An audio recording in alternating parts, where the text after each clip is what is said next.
All right, so everybody knows what happened at the end of the last session. As the chancellor is turning to leave the hall, you spot your companion, Kane Highwind, kind of sneakily follow behind him out the door to the throne room and into the atrium and disappear. The what? While this is going on... Did you say the atrium? Yeah, yeah. I thought you said You atrium. made a bird joke.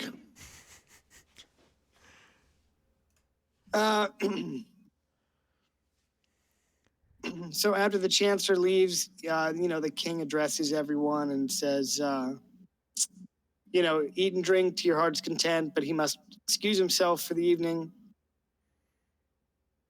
He says, my lords, my ladies, I thank you for attending our feast tonight in remembrance of those who gave their lives so that we may live in these days of peace. Unfortunately, I must adjourn, but please enjoy the food and drinks to your heart content. And then he asked if there was a member of the Artificers Guild among them this evening, and to which Rudo replied that he was a member of the guild, and the king said that he has business with him and asked him to accompany him.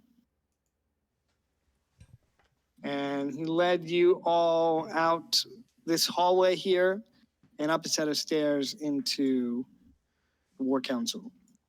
So, Kane Highwind, we talked about what you were doing while you're away from the Citadel.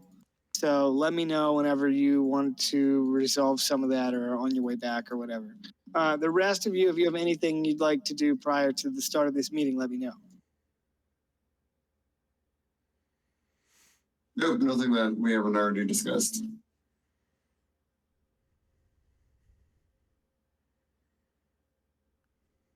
Yeah, I'm good to continue with the council meeting. Okay. So you enter into this sort of square room with a blazing fire at the hearth, and don't look at that because I think I put that in there upside down on accident, but just pretend the fire's facing the right way. There's a long rectangular table with ornate chairs set about the room. And as you filter in and take your positions around the table, you watch as some other stragglers enter the room. The Archmage, Alexandros Cyrenus, Sir Hector Arrestin, Field Marshal Sharper Lightfoot, the King's Bodyguard, the King himself, Prince Valos, the blonde dwarf that was standing, Prince Valos. Prince Valos, King Alatar II, the blonde dwarf that was standing behind the king at the feast, and an elf in black leather enters the room, and the doors are closed behind him by shade agents. What was the Archduke's name? The Archmage? No, the dude after the Archmage. There's a bowman of some sort. I think I said the Archmage and then Sir Hector Arrestin. And then the Field Marshal Sharper Lightfoot. This is the King's Bodyguard. No, actually, I'm wrong. That is the Dawn Warden High Lord. Captain Jonos. Yeah, buddy. Shit, he's wearing a helmet because we don't know who the fuck he is. It's definitely Captain Jonos. Of course, because he has. Of course, they made cool armor on Hero Forge, and he has to look like that. King Alatar II, Prince Valos II, and an elf in black leather. I don't think I said an archer. Yeah, you said Sharper Lightfoot. My mind went over there, but we're good. My bad. All right, so so the elf in black leather enters the room, and the shade agents close the doors. After a moment, the king grabs a long length of scroll and unrolls it across the table, and you can see that it's a map of the kingdom.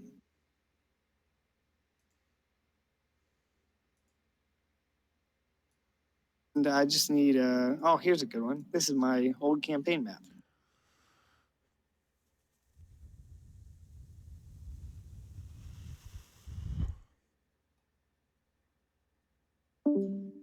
Oh no. All right, so I laid this, I guess I better turn it. We're just gonna put it here and pretend it's on the table. He lays a length of map across the table and weighs it down to keep it from rolling back up. And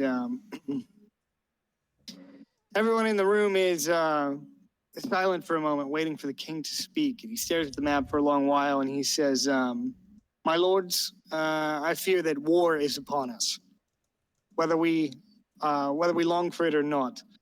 Our old alliances are not as strong as they once were. We find ourselves short of options. Events are unfolding that we do not, we know nothing about.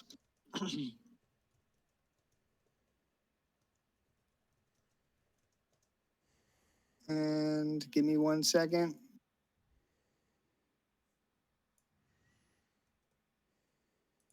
Yes, events are unfolding that we know little to nothing about, to which the Archmage quips,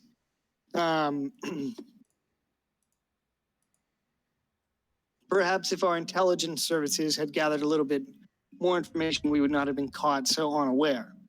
To which this elf in leather takes umbrage at and rises from his seat. And he points at the Archmage and says, I will not be judged by a whelp such as you. How could we possibly have gathered intelligence on this new enemy from a continent we didn't even know existed an hour ago?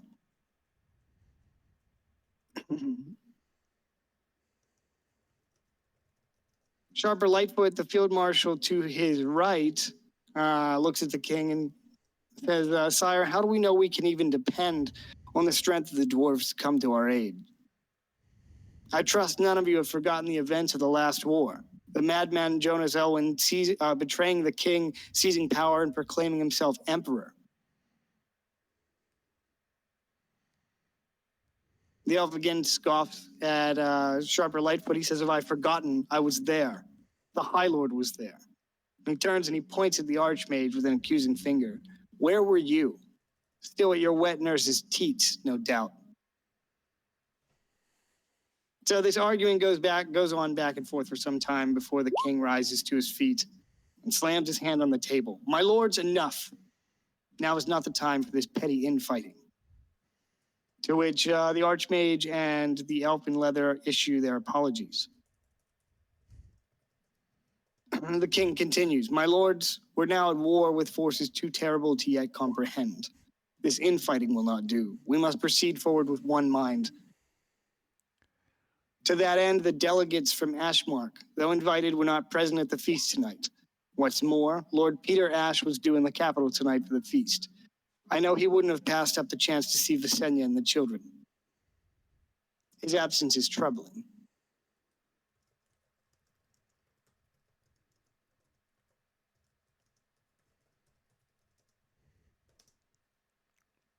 After a moment, the elf is going to interject. He says, my lord, Lord Cedric Viprin was not present at the feast either, nor was he seen entering the city. The king replies, that news is greatly troubling, my lords. What I'm about to tell you does not leave this room. Rudo, he glances over at you as he says that last word. And he... What was the last thing you just said? So this elf in leather over here says that Lord Cedric Viprin, I'll type that out. The name sounds a little familiar to you. The elf says that Lord Cedric Viprin was not present at the feast tonight either, nor was he seen entering the city.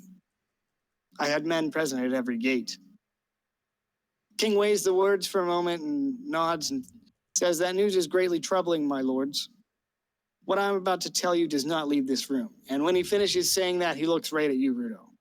And he holds your gaze for just a second before continuing. He says the Artificer Chief, Cedric Viprin, has been developing a weapon for the crown for some 2 years now.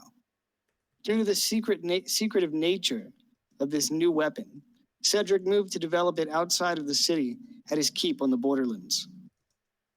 He was due to deliver the weapon to Kingsgarden this very week, and I had invited him to the feast so that afterwards we might review its capabilities. His absence here tonight is great cause for concern. I feel confident that he would have sent word were he not able to complete his task. The king looks down and stares at the map of the kingdom before him. He says, he looks up at all of you in the room and he says, we should assume this empire of Voldemar has already invaded the continent. But where, your grace? Sir Hector asks. Many of the delegates present here tonight seem just as surprised at these threats of war as we did. The king shakes his head and says, we cannot know for certain, not without sending men out to scout the countryside.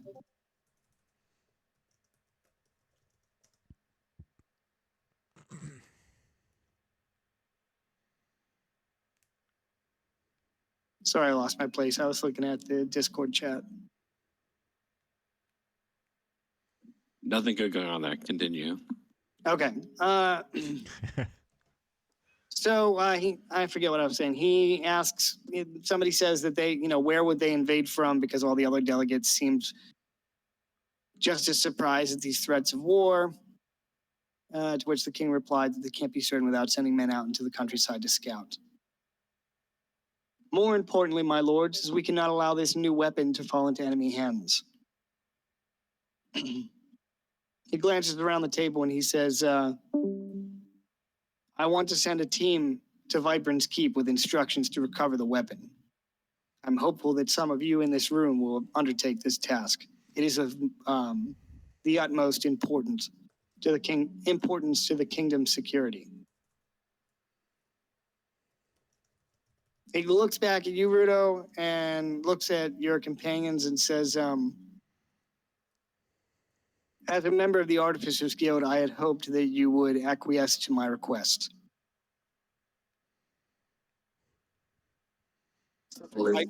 Sorry, I'm sorry.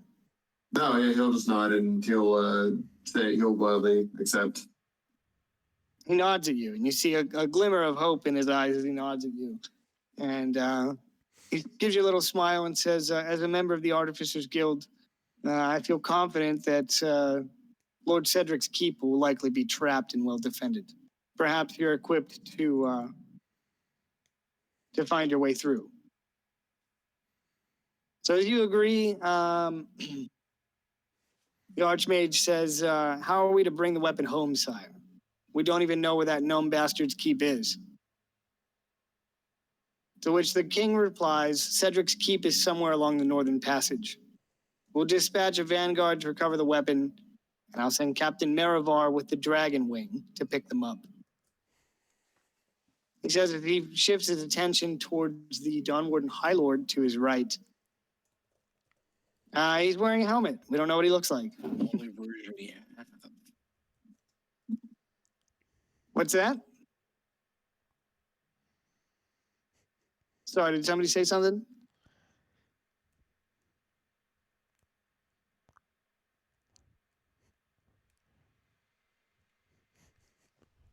Okay, so he looks at the High Lord and he says, where is Field Marshal Mournhold? The High Lord clenches his jaw and replies that he cannot say, sire, he did not respond to my summons.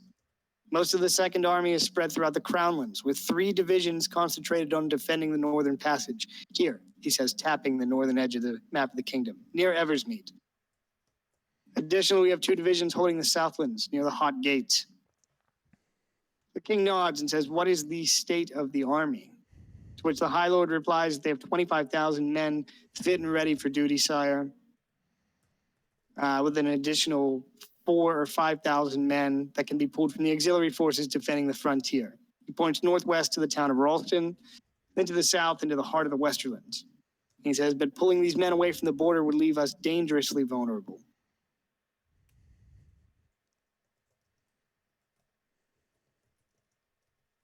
The king looks over at the map and he says, I'm not sure that 25,000 will be enough to repel this new enemy.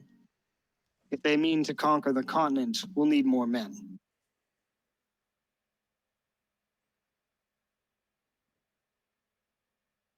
Savik and Rudo, he looks at the 2 of you and asks what you would suggest.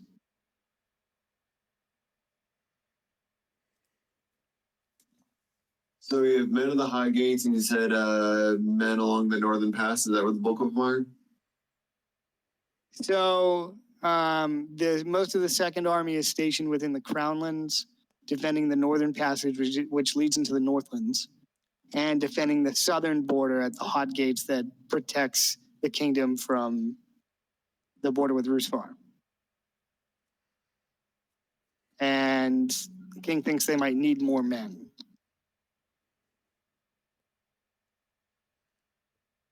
I say let's see what allies we can, but it seems to me like they will come through via water. So it sounds like we might need to shore up our defenses along the coast. That might be the best priority.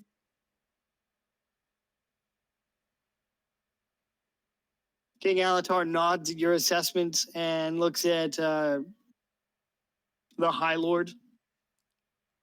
And he says, a fine assessment. And as he looks at the Dawn Warden High Lord, he says, where is Admiral Farnest? To which the High Lord replies that the bulk of the Royal Navy is stationed within the Timorian Bay, near Eversmeet. The largest part of the Royal Navy is stationed there. It says there are smaller fleets at anchor near the naval port of Andor and Kingsport in the west. A long journey to focus our strength. Prince Valos interjects.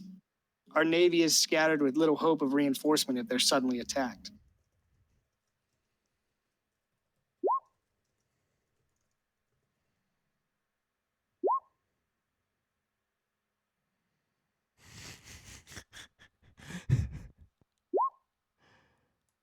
I'll send you my notes. You can look through them. I'm just kidding. This is all character knowledge, so I don't really need to know it anymore. Yeah, I'd rather keep. Yeah. So yeah, they said that the fleet is scattered a little bit of everywhere.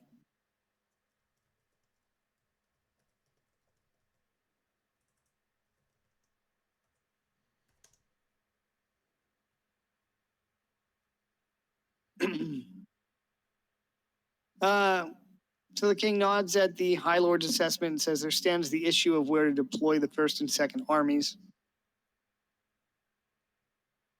We know that the Second Army is stationed throughout the Crownlands. I'm not sure the First Army can hold the entirety of the Westerlands.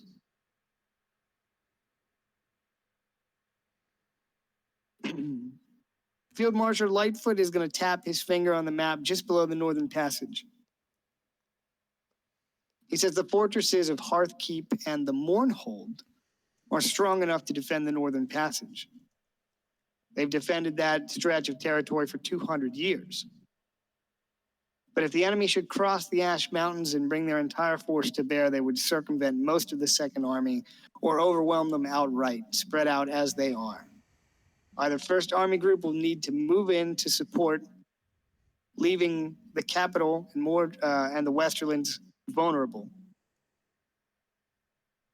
I'm not sure we have enough men to defend our entire kingdom, sire, when we don't even know from where the enemy will attack.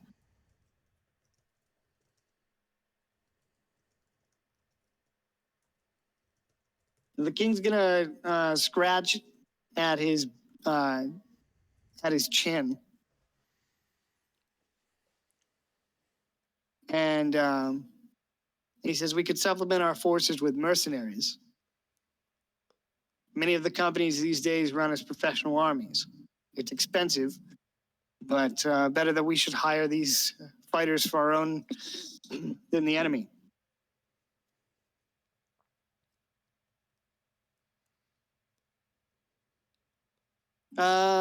Let's see, Savik.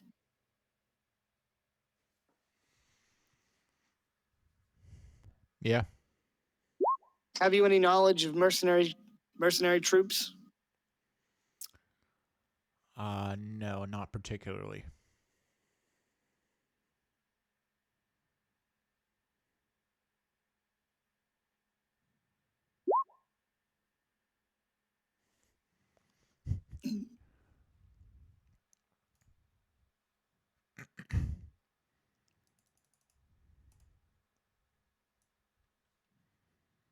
Okay.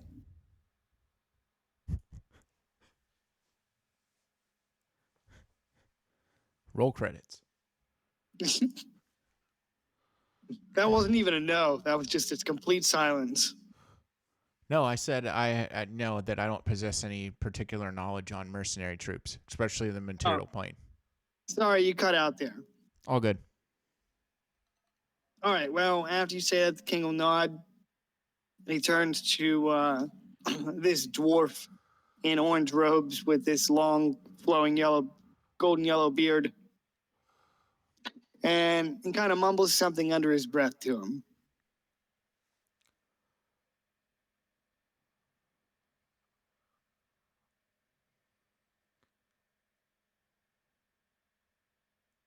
And so they have this this quiet conversation before the king turns back to the table. Rudo and Savik, he looks to you once again and he says, if you mean to move to recover the weapon from Viper's Keep, make your preparations. You should leave within a 10-day at the latest. Savik, he spots your purple robes and points at the Archmage and he says, when you're ready to travel. I'm sure that your associates at the AU will be happy to open you a portal somewhere closer to where you want to get to. Oh, that's nice. He nods, and the Archmage looks at you, Savik, and he says, it's imperative that we bring this weapon back to the kingdom. It cannot fall into enemy hands. I'm going to ask him if this is imperative enough for me to kind of pause my duties at the Arcane University. Because classes start shortly after the tournament. Oh, to pause? To pause, to delay your start date? Yeah. Yeah, I think, yes. Yeah, I think I think he will chuckle at that a little bit, just surprised, genuinely surprised by your question. So he gives you a little chuckle and says, and a nod and says, of course, you're about the business of the state, which is far more important. We'll see that your effects are kept and cared for, and that your housing remains unoccupied while you're away. All right. And what should I do about the master class that I have planned? The Archmage is going to wrap his fingers against the table, and he says, "Well, if you mean to teach this master class, you could hold it before you leave, but I wouldn't wait too long to be about your journey. And if war is upon us." Yeah, I'm gonna agree with him about completing it before I leave for the weapon. He nods at you and says that they'll call a special assembly of the students and offer extra credit for the semester for those that attend your master class. All right. And of course, he tells you that completion of the master class will move you closer down the tenure track at the AU. I like to ask David which house he was sorted into. What's that? I like to ask David which house he was sorted into.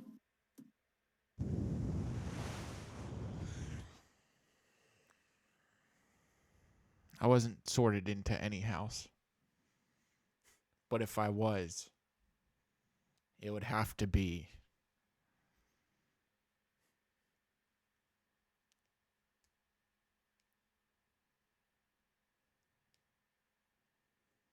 your mom. Hey girl, are you the Chamber of Secrets? Because I want to slither in. Are you Moaning Myrtle? Not yet, I'm not.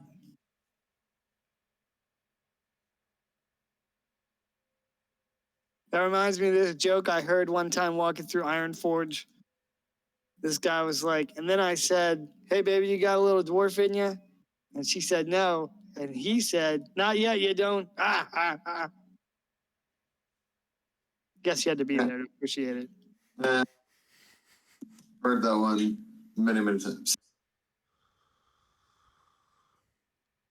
All right. So as you agree to undertake this mission to recover this secret weapon for the crown, and let me see. I don't think I left anything out.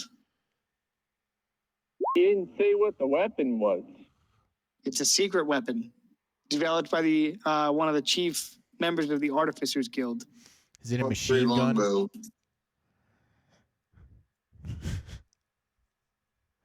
How the hell do we know how to find it? Lord Vibrant's Keep is located in the Borderlands, and I guess you'll know it when you see it. So Did you Rudo, say the Borderlands?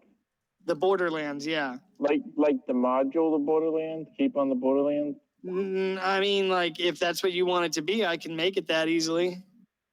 I thought that might be what you're using.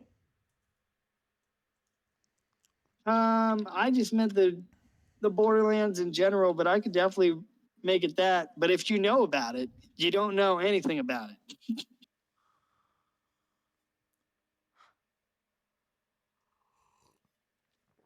Anyway, so yeah, he's got to keep in the Borderlands, and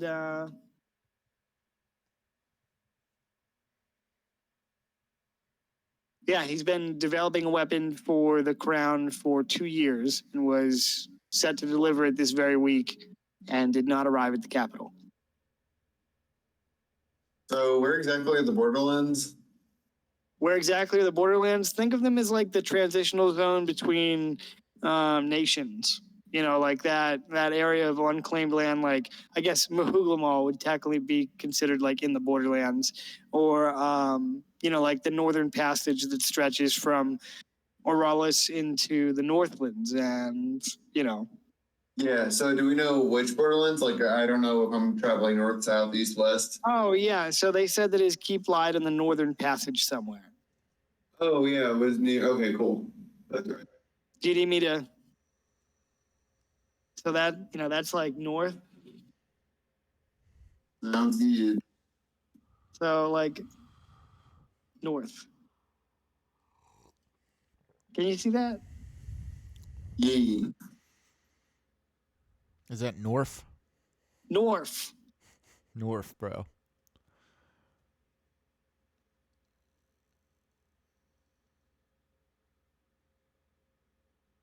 Give me a second, lads.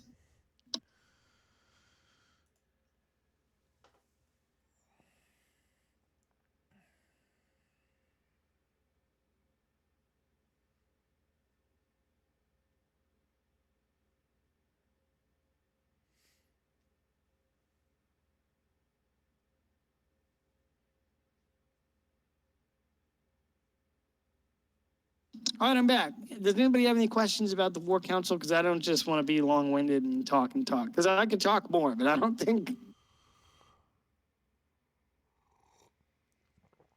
So I'd say. I'm good Oh, for you go right ahead. now. All right. Well, I'll just say while you're there, there's some talk about the defense of the city proper and how there's 80,000 people in the city and what they would do if the enemy were to come before the city gates. And so there's some talk about what to do with the populace. If there were to be a battle in the city, there would be a considerable amount of casualties trying to defend it, as massive as the city is. And a siege would put massive strain on the food supply. So they continue debating what they're going to do with the populace. And the king looks over at the three of you as if he just remembered you were there, and nods at his men by the door, and they open the door, and he says, you're dismissed. Check in with the Archmage before you set out on your journey, and go with the goodwill and good faith of all the people of the Kingdom of Oralis. I will ask him while we're gathering supplies, is there maybe potentially some sort of token that would help prove that we're in service of the king? Should we require any potentially hard to get materials?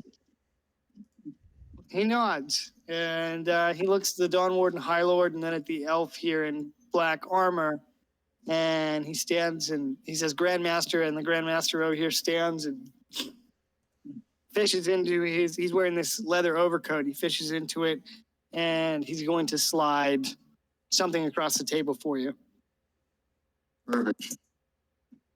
I will fetch it. I'll All right. fetch it. So you grab it, and it's Its phone number. it's his phone number. He put a winky face. Hey, dude. Do you want to be my girlfriend? Check yes or no. No. So you take it, and it's this bundle that's wrapped in like a fine cloth. Perfect. Are you gonna open it? Yeah, might as well. Okay. I was debating waiting, but I was a little bit here, I guess. All right. So you open it, and inside are a set of badges, insignia badges, and rings. And the Grandmaster looks across the table at you, and he's just sizing you up. And he says, "You're Shade Inquisitors now." Wonderful. And he says, "With the badge of the Inquisitor comes a host of benefits, such as entry into places that are typically restricted. I'm not sure how useful it'll be on the Borderlands, but it carries some weight." I think I'm going to say with badge comes great responsibility, but that was even better. Yeah. With a great badge comes great responsibility, Peter. Uncle Ben. Cool. I will see myself out. Yo, Spider-Man is way out. All right, so you guys stand to leave, and the king watches you go, and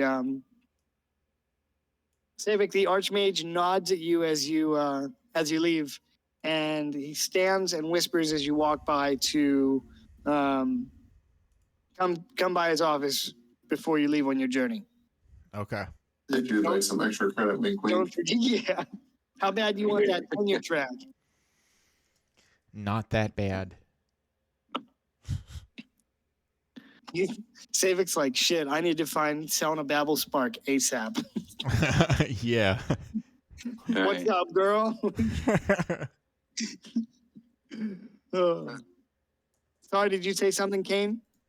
Oh no! So like I was just waiting at the entrance, and I kind of approached the first person who walked up to me. I was like, "What did I miss? Sorry, I don't deal with the whole politics of capitals." Yeah, you're. Oh, let's go. So where did you go? I just went outside. I can't. After dealing with the military, I can't deal with the whole babble of war and nonsense. Uh-huh.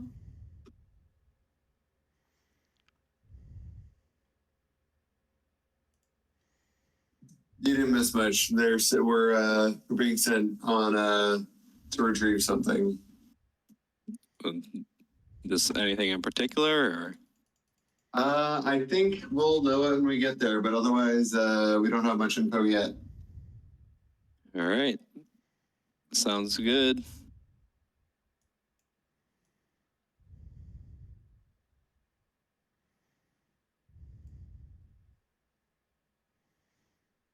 So the king said that you should try and depart on that journey within 10 days. within the 10-day, given the stakes that are about Kingdom, and so the rest of the evening is yours. So you guys let me know what you would like to do. I want to talk to Savik about the Kenku disappearances and just kind of compare notes on what we learned. And I wanted to share with him my idea to disguise either myself or Torque as a Kenku and see what kind of trouble we can get into. But I was going to try to see if I could glean what else he knew. No rhyme intended.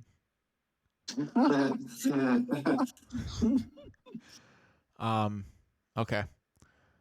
I'm gonna let him know about let's see, let me see here. Let me refer to my notes.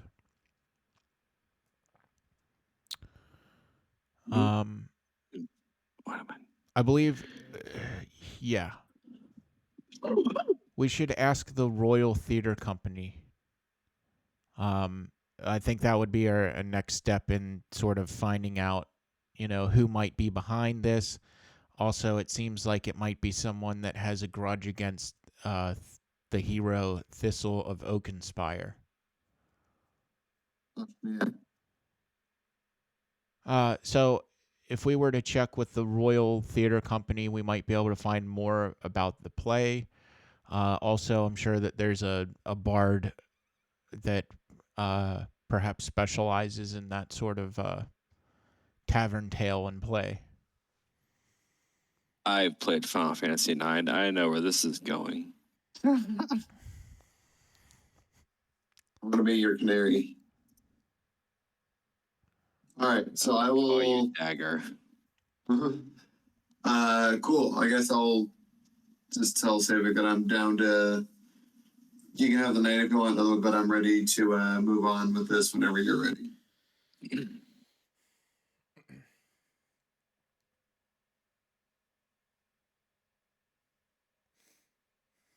Is that kind of the next thing that we want to try and do before we leave for the weapon? Figure out who's the serial murderer is? I was kind of curious about that, but if you guys aren't, we can save that for another time. Because I think our options are, we can kind of hang out in the city for a while longer and do some more stuff, or we can, basically go ahead and start going after the weapon. And I have to throw a master class in there somewhere.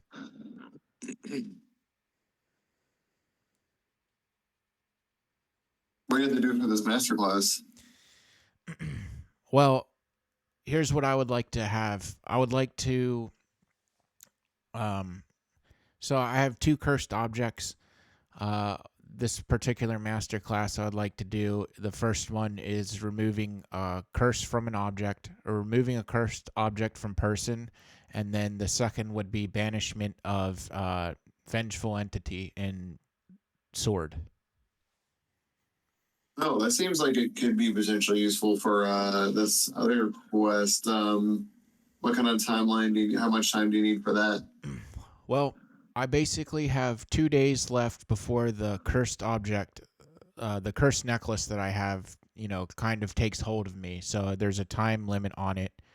Also, I would really like to, at that point, have enough heads collected for the short sword to, get the remaining spells out of it, and then also just knock out both of those with one master class. Oh, how many more heads do you need for that short sword? Probably about 6. Oh, we could potentially make that happen. I don't know if we go hunting for the Kenku killer, that might put us in possession of some heads, and then with any luck, you could then use them to take for those master classes. Yeah. I'd be down for that. Kind of weaving in the serial killer quest, or we could also go find the cat too. Oh, I think I was going for that bit. There's So the missing cat. Maybe the cat is the serial killer. It's a giant dude in a cat outfit killing birds. That's 2 in 1 right there.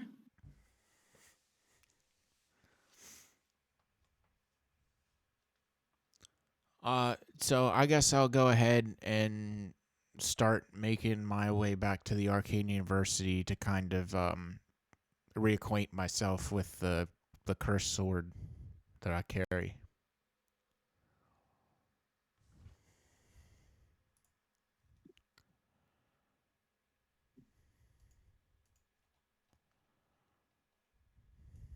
Yeah, go back to the Artificers Guild for the evening.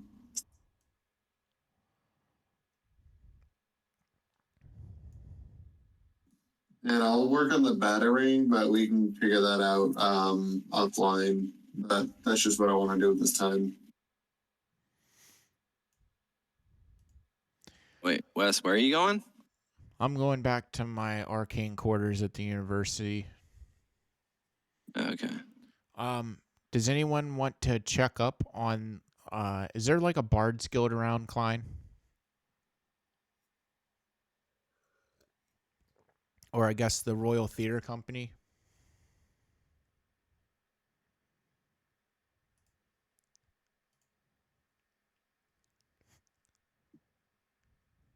Klein. Is he muted? Oh my gosh. Sorry, boys. He quit. You didn't hear anything that I said. No, absolutely not. Fuck, it's always happens. Well, you know, then sometimes if I get like a headset with the mic on it, I leave it on, and then, you know, who knows what people would hear. My goodness. Yes. So the Royal Theater Company would be where you would go to, like, it would be like the equivalent of the Bard's Guild. Where's the Royal Theater Company? Well, I don't know, buddy. Why don't you look at this fancy map and see if you can find an amphitheater? I am going to ask one of the guards on my way out of the castle what part of town Yeah. it's in. Yeah, fuck you, DM. All right, so you're leaving the Citadel, and one of the guards says, "Oh, Royal Theater Company. Put on some good shows down there." He says, "Go down to the trade quarter, past the Ring of Valor, and it's right there on the edge of the river. Here." Yeah. Yeah. Would you pay it? Well, I know I put that somewhere here, and I don't know where the fuck it is. Right here's the river. Yeah, Right you here. found the river? I found the rivers. It would be And really I found hard the to get. amphitheater. There's a van parked by the river. Yeah? Whose van is it? Haru White Irons. What's he doing living in a van down by the river? He's living in a van down by the river. Maybe if you make enough money, you can buy a van and live down by the river. It'd be cheaper than rent right now. You're telling me, holy fuck. Bro, what did I do with that? Right, Craig, I'm right there. It's I right know, here, sorry. Craig. I'm looking for something. All right, let me know if you guys are tracking down the cat, because I don't have this. I don't have my cat notes yet. I gotta find them. Uh, All right, so you guys are I going need to to the go Royal to a Theater pet Company? store to buy cat treats. Yeah, you do. So Just I can catch a lure fish. the Kenku serial killer out. Wait. Hold on. I have a thing for this. Start going. Well, I let out Scabbers, my pet rat, and I'm like, squeak, squeak, squeak, and I tell him to go look for the cat. Oh my God, you're gonna get him killed. No, he's not. Oh yeah, because he is a rat. He's a rat, All bro. right. What do you mean? Like, All right, I don't let out my rat. I let out my pet squirrel. Cause fuck him, I guess. He's I newer. gotta see my outline here. All right, so is it just you down there? I'm just chilling. Nobody went with Kane down to the. I'll go with him. That's nice of you. You're my turn. All right, so you guys roll up on the Royal Theater Company. I'm just like, oh hey, Rudo. Oh, hey.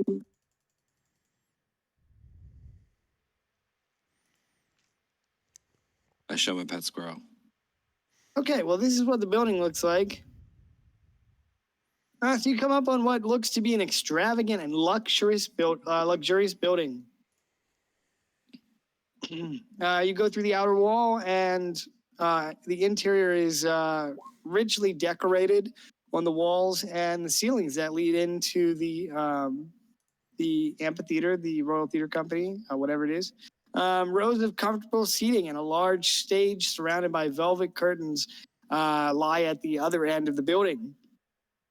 The walls are adorned with gold-gilded accents and intricate carvings of mythical creatures and scenes from classic plays. The floor is covered in plush carpets, and the seating area is also filled with velvet-colored chairs and benches.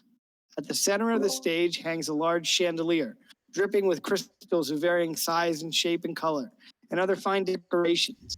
There's a pit for which a grand orchestra would be positioned off to the side of the stage to accompany each performance with beautiful and sophisticated sound.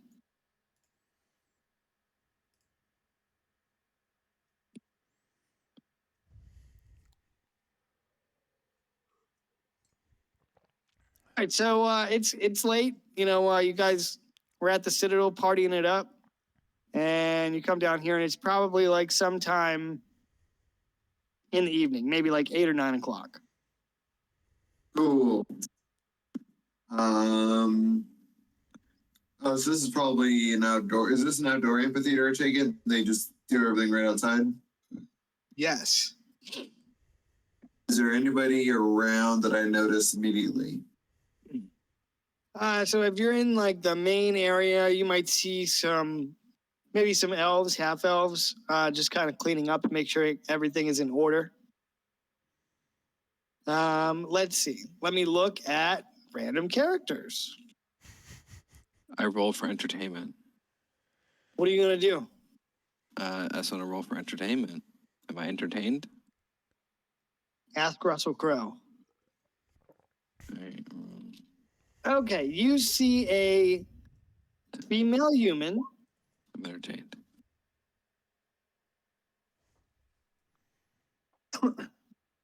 You see a female human and a female half elf.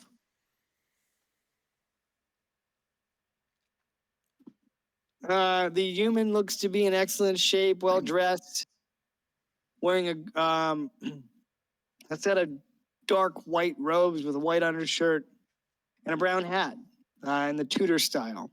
Her blonde hair is tied neatly behind her in a big bun, and she has green eyes. The female half-elf looks to be a thin woman, clearly in need to put on a little bit of weight, but her lithe frame looks to be mostly muscle. She's wearing yellow cloth garments with leather armor over top. Her hair is golden and curly, and her eyes are blue like a spring sky.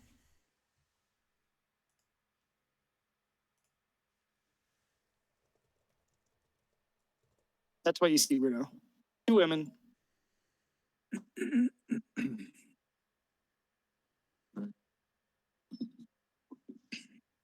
Where do they came? I will ask them when the next show would be. Because I Which didn't one? come to watch them. I don't know. I don't know what shows there are. No, which woman? The twig-like one. The female half elf. Okay. Yeah. Her name is Egelina Rothnell. And like I said, she's blonde. She got curly blonde hair, golden colored hair, and blue eyes. So you come up and she's like straightening up some of the benches in the amphitheater and picking up trash. And as you come up, she immediately draws back and takes a defensive posture. Oh my God. Her personality is amazing. It says confrontational and typically high on some drug or another. I tell her I mean no harm. I'm not going to cause any chaos or panic.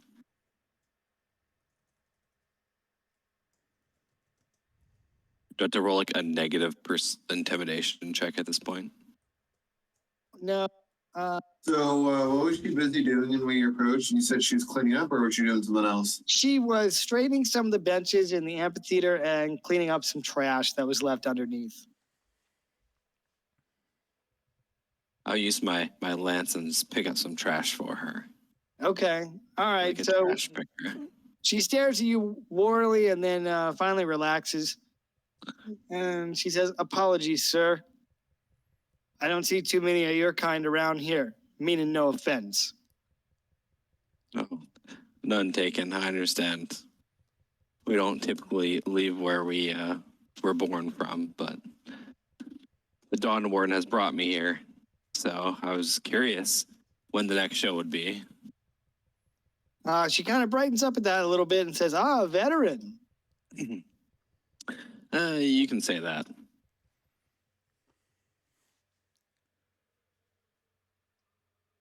She says the next show. She says, well, we did a double feature tonight. I'm thinking you could come by tomorrow. I think they're going to show. Roll a d10. Okay. I was wrong. Roll D10. 3. She said it's going to be a musical number by one of the local bands, and they're going to be putting on a what's it called when they do like a story with a concert? Star Wars Episode 3. Like musical theater, like yeah, it's like like dinner a- theater or whatever. Yeah. Yeah. They're gonna do a show like that, and she says the band Afterlife is putting on their debut performance of "Smells Like Cursed Spirits." I mean, that sounds promising. I'll have to attend.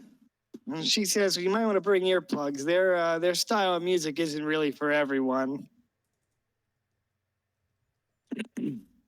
I mean, I'm sure it's fine for the first minute. She kind of leans in a little bit and covers her mouth with the back of her hand and whispers to you, and she says, "That's why they're the 3 o'clock show." And she says, if you're a veteran, you don't even have to pay for price of admission. Oh, well, that's good to know. At least we have some perks. She says, well, of course, we're grateful for your service. And she says, so are you and your friends going to be back tomorrow? I'm not sure how many I can drag along with me, but I'll try to be back. All right. Well, she bends down to scoop up some more trash and sets it in this basket that she's got with her. And she kind of just stares at you for a minute with this concerned look on her face.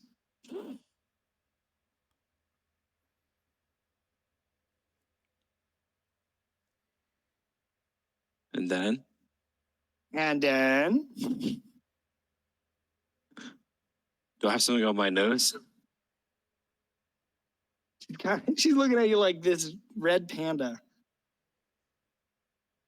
She gets this really worried look at her face and she says, begging your pardon, sir, but you should really be careful out here. Oh, don't worry. I can defend myself. I want to ask, has there been problems of late? And she Have you looks seen at any cats? She looks at you and says, you haven't heard about the murders that have been going on? I've heard a little bit, but can you tell me what you know? She says it's terrible, Or ghastly just a business. word. Terrible, ghastly business, she says, shaking her head. She says these murders started a few months ago. Always a bird person. Meaning no offense, sir, she says, looking at you, Kane Highland. She says, mostly Kenku. In fact, maybe they've all been Kenku. Shade's keeping the body count on lockdown. We don't know too much about it, how many murders there have been, but this has been going on for months and they have no leads at all, other than whoever it is murdering bird folk at a regular interval, maybe even more now. Birders. The birders.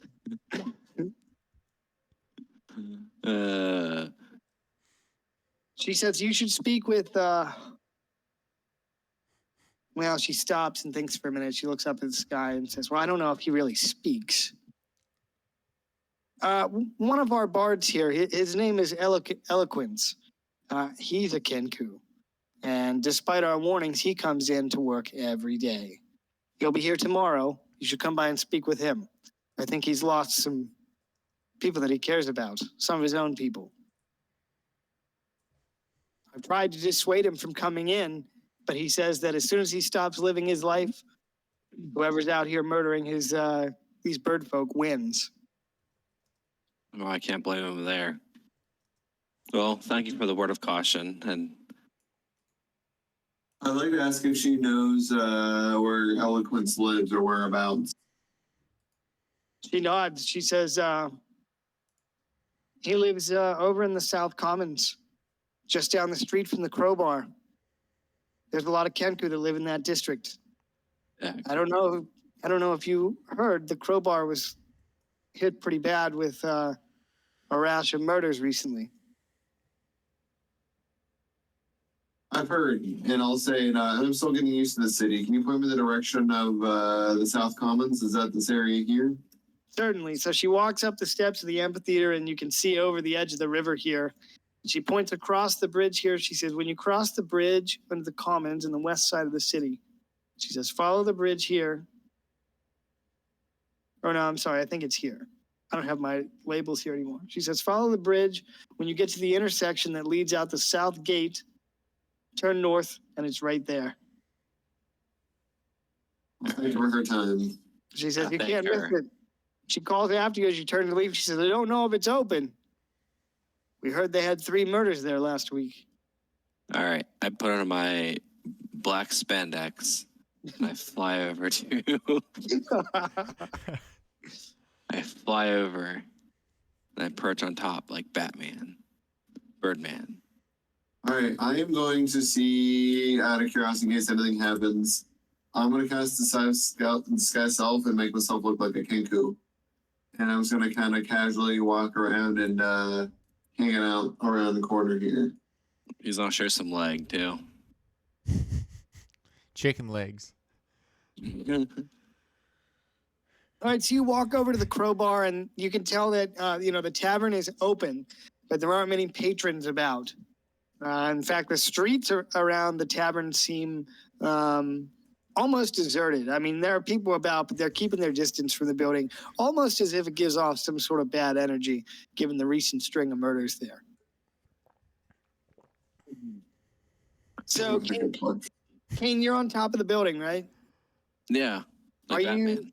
Okay, Batman, are you doing anything up there? I'm just doing perception checks all around me. Okay, why don't you go ahead? Do you want to get plugged? Roll a perception check. Oh, yeah, I'm sorry. Roll perception check. 17. Oh, man, that was hilarious. All right, so what are you trying to perceive? Just the comings and goings of different people? Yeah, just kind of get like the atmosphere of like, well, not the atmosphere, but I understand that, but like, let's see if there's anyone that stands out in particular. All right, well, directly below you with your 17, you can hear some sounds of limited merriment from within the building below. The building is occupied. It doesn't sound like it's occupied by many people. You see, how do I get this to snap? Snap to center, there we go. Nope, that's not it. Anyway, you see people coming and going from different directions here, but again, they're giving kind of a wide berth around this block here that the tavern's on. People are kind of avoiding it. As you stand up there, some Kenku are coming and going into the bar, but they're kind of moving hurriedly.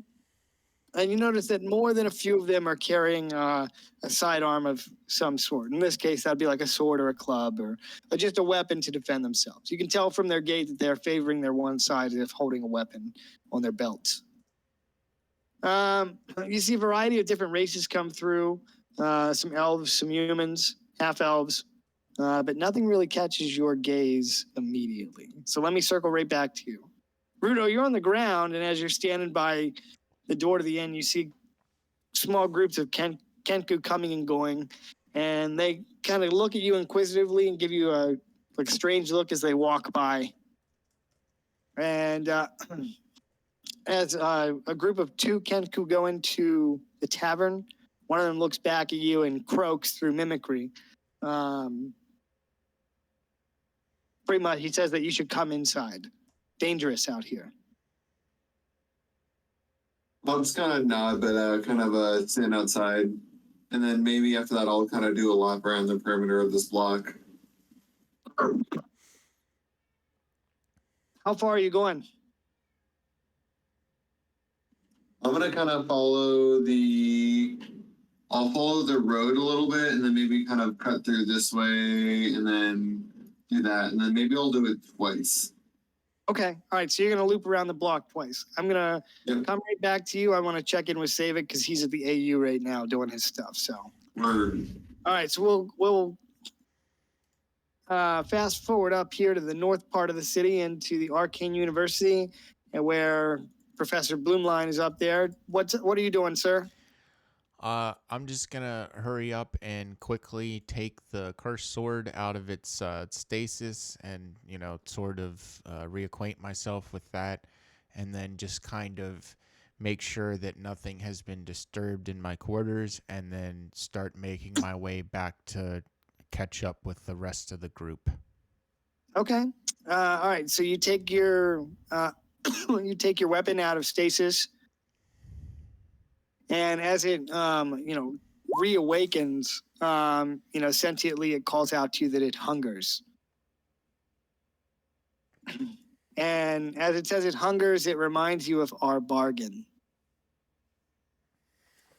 Okay. Bring me heads, All right. or I will find one more worthy of my power. All right. It makes demands of you angrily. And kind of like angry like a toddler that just woke up from a nap. Okay. Like he's mad. You put him down for a nap. He wasn't sleepy, but he slept anyway. And now he's mad. Yeah, I'll go along with them for now. Okay.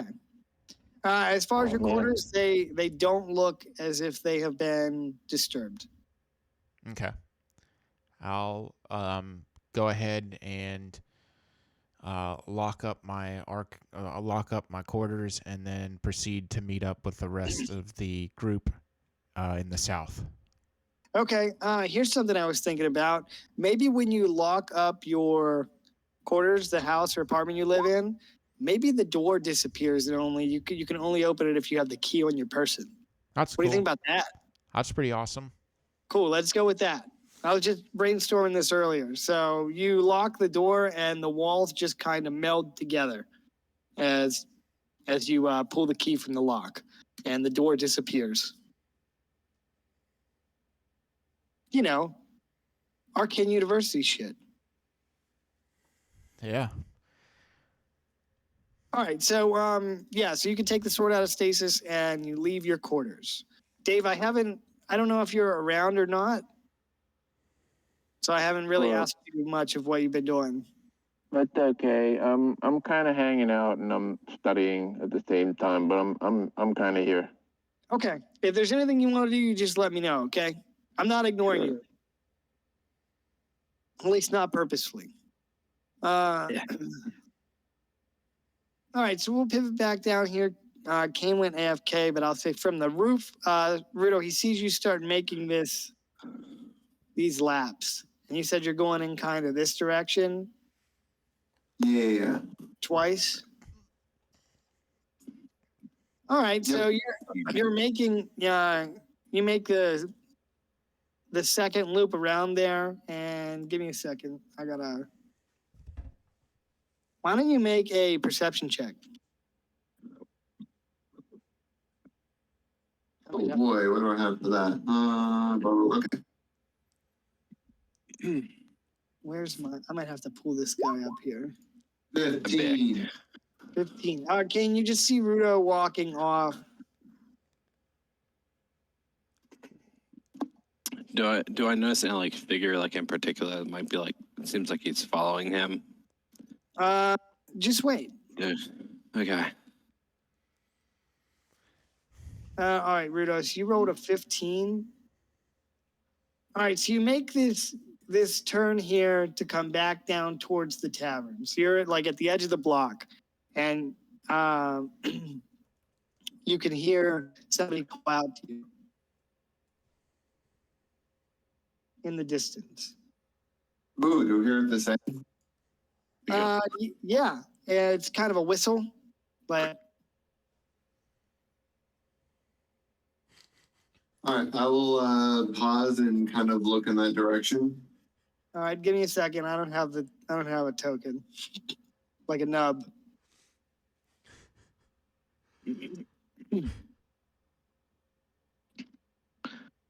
Are these? I'm assuming this isn't. Oh, never mind. I mean, that can't be 6 feet. That'd be more than 6 feet, right? Oh yeah, I What's the haven't. scale? I need to update the scale. Sorry about that. No, you're fine. I was curious. I got to remember how to do that. What is this? A town for ants? Yeah. Actually, it's a town for miniatures. So take that.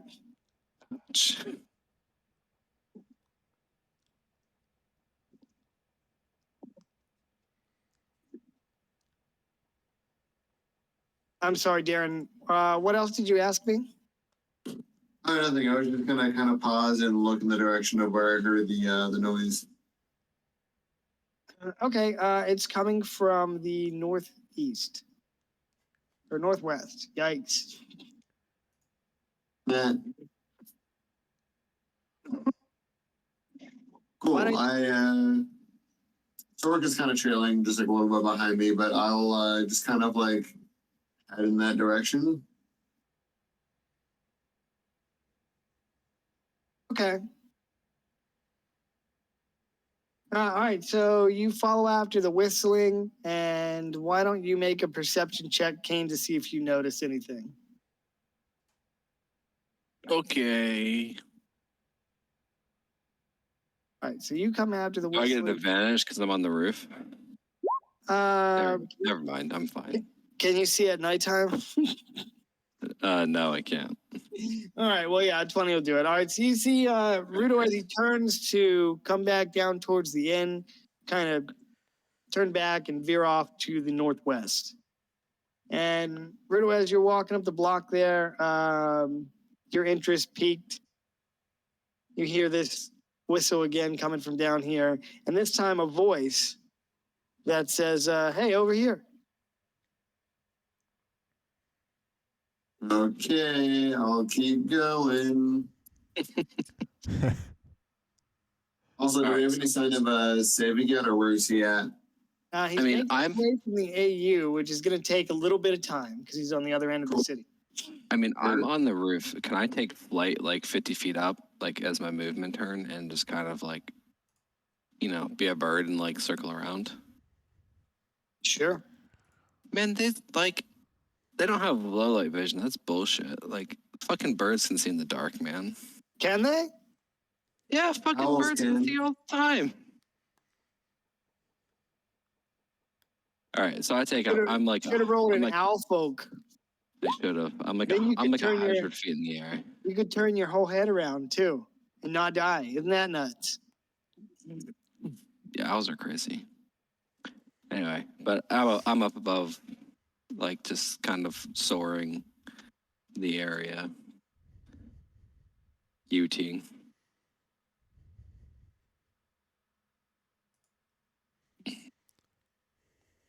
Second.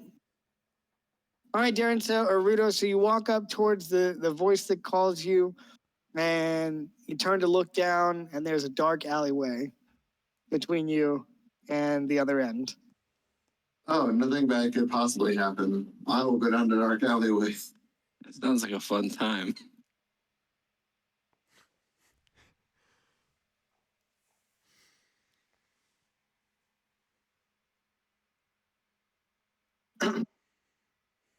All right, so you come down the dark alleyway and into this clearing in between these houses here. And you see a man in a mask. He looks like this. I shouldn't say a man, a humanoid. And he looks like this.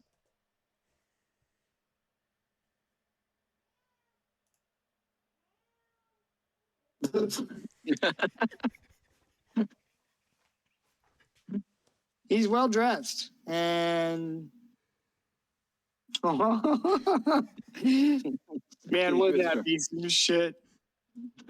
I'm gonna make you finger licking good.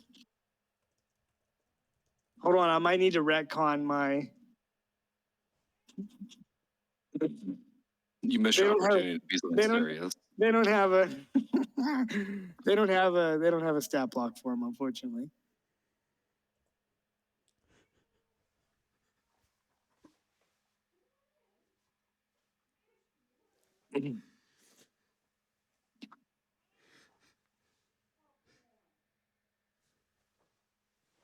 No, he doesn't have a stat block. And I'm sure, like, Derek can handle this. One hit, it's dead. Yeah. Or KO'd, sorry, knocked He's an out. old man. All right, so the picture on the left is what he's wearing. So he's got slick back, black hair, and he's wearing this half face mask. He's wearing very finely tailored clothes. And so you come into the square there, and he says, "I thought that was you." He says, "You look like someone who has a knack for performance and stagecraft. I saw you walking through the city earlier, and I thought, I just got to find this guy and talk to him. You know, you should come down to the Royal Theater Company and work with us." I'll kind of do like a curious bird noise, I guess. Caw. Cries in confused bird.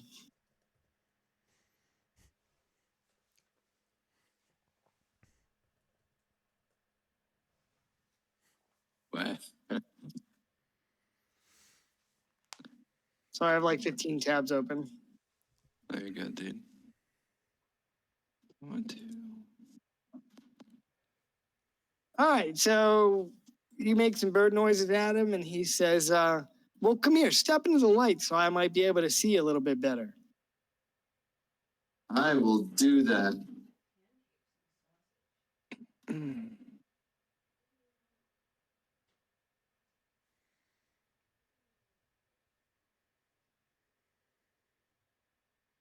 All right, well, you got to step into the light here. Oh, like literally this light. Okay, I will step into. Oops, these pieces are too big. I'll step into the light. You see Kane's shadow. All right, so you step in the light, and the man takes his mask off and smiles at you with a disarming smile. And he says, yes, just like that. You are perfect. You've got to come down to the Royal Theater Company. We're going to make you a star. The people are going to be in love with your abilities. What do you say? I will nod. He Well, says, this well, plan backfired. that is excellent. He says, now just stand there. I want to draw your proportions here. And he takes Get out a ready sketchbook action. and begins to draw. Can I look at what his drawing tool, whatever he's using to draw? Sure. It looks like it's like a very fine, like artist pencil. And he's making a Uh-huh. sketch. Does the paper seem out of the ordinary? How do you mean? I don't know. I guess I'm trying to see like if he's like drawing. I was just trying to determine if there was anything magical or janky about the tools with which he was drawing. You know, like a Death Note kind of thing. For sure. No, it just seems like an artist's notebook. And he's just diligently sketching you and holding up the pen to check your proportions. And he says, no, don't move now. Cool. I will not move.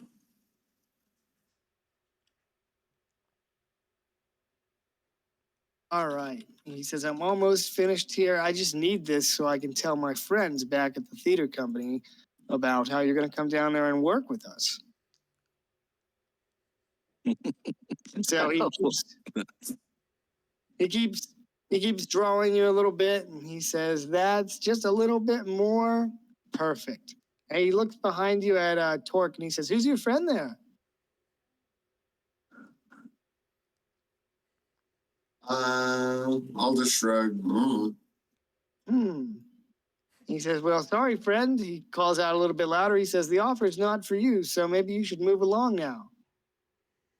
I'll command Torch to just kind of like walk away, maybe go around the corner and listen out. Okay. All right, so you tell him to leave, and the man kind of gives you a devilish grin. And he says, I want to show you something. Can you just hold on a second? And he takes his pack off, and he reaches into the back, and he pulls out a mask. And and he says, "I'd really like for you to see my mask. It's very special." And he puts it on, and it looks to be a Kenku mask with a drape over the back of it. And as he puts the mask on, he turns around to face you and he draws a vicious looking dagger. And he says, "You know, you're just perfect, just the way you are."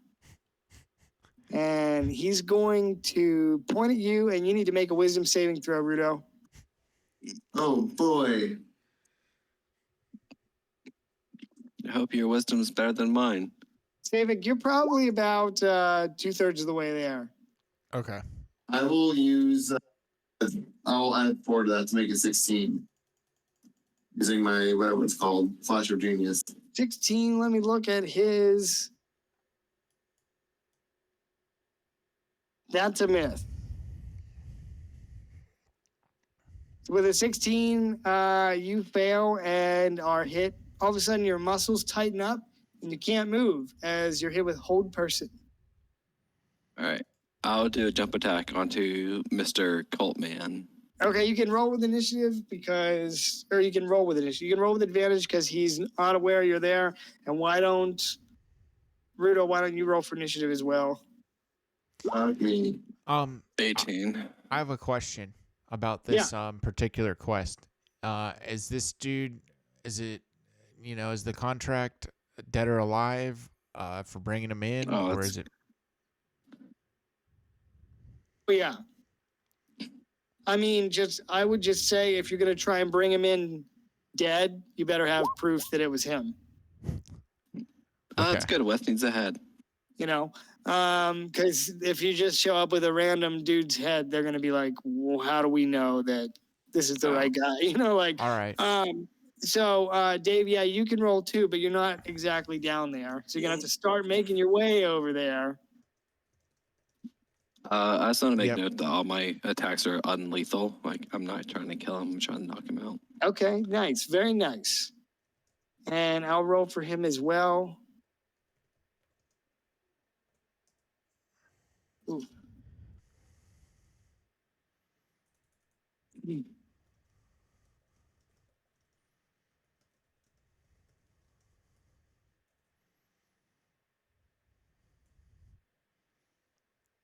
All right, let's see. Galandan also got an 18.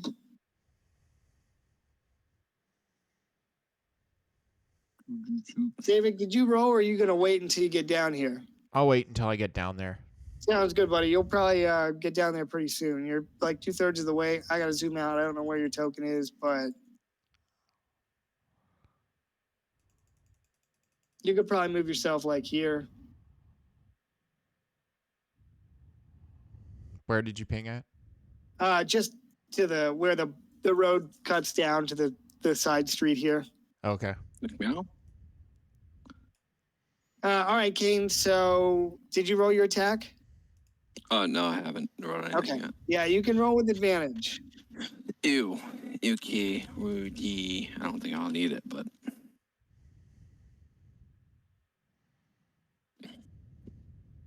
Yeah, First 23, attack. 23 hits. Okay, my secondary attack crits. Okay. So I'll roll my damage. Roll d12 plus 8 plus 2d. First attack hits for 22.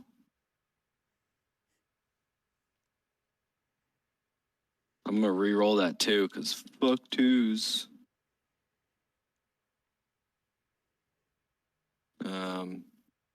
38, 50 damage.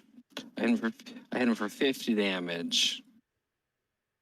All right. I'm outside of melee range. I'm 10 feet away.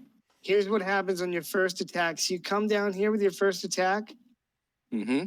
and hit him, and he vanishes. And you hear some maniacal laughter in the Call distance. bullshit. Call bullshit. Why you call bullshit? I guess I killed him. He's dead. Nope. Just out of curiosity, does his whatever makes him invisible, is that something that requires concentration? Which would mean I'm not paralyzed anymore? Yes. Perfect. I have an idea when it's my turn. Okay. All right. Anything else you want to do, Kane? No, I'm good. Okay. All right. So then we'll start with Gallandan, and then it'll be the guy's turn, and then it'll be your turn, Rudo.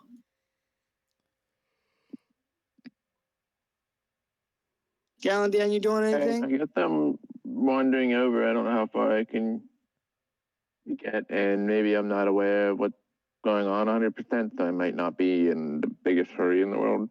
Sure. I'll say maybe in the distance with your passive perception, you could hear this, the sound of wings whooshing and then a sudden falling with a crash into the ground. Something crashed into the ground as Kane tried to attack the guy. And so I would say, you could probably get over there in like 2 rounds, which would only be like 12 seconds in our time. And then it's dark. Yeah. Right. Yep. Okay, I'll just hang tight and pop in 2 rounds.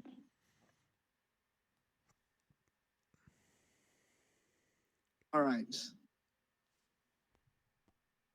Oh, one more thing. Yeah.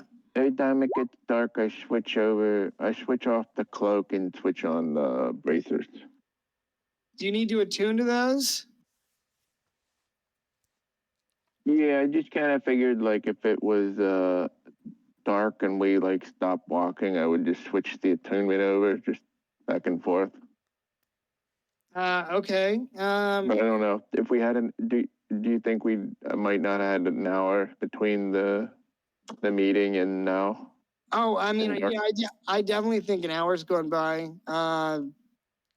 Yeah, so as long as you've had sufficient time to do that, that's fine. Okay, because I can not do that if there's not enough time. That's fine. No, there's an hour's definitely gone by. Okay. All right, so after you, Gallandan,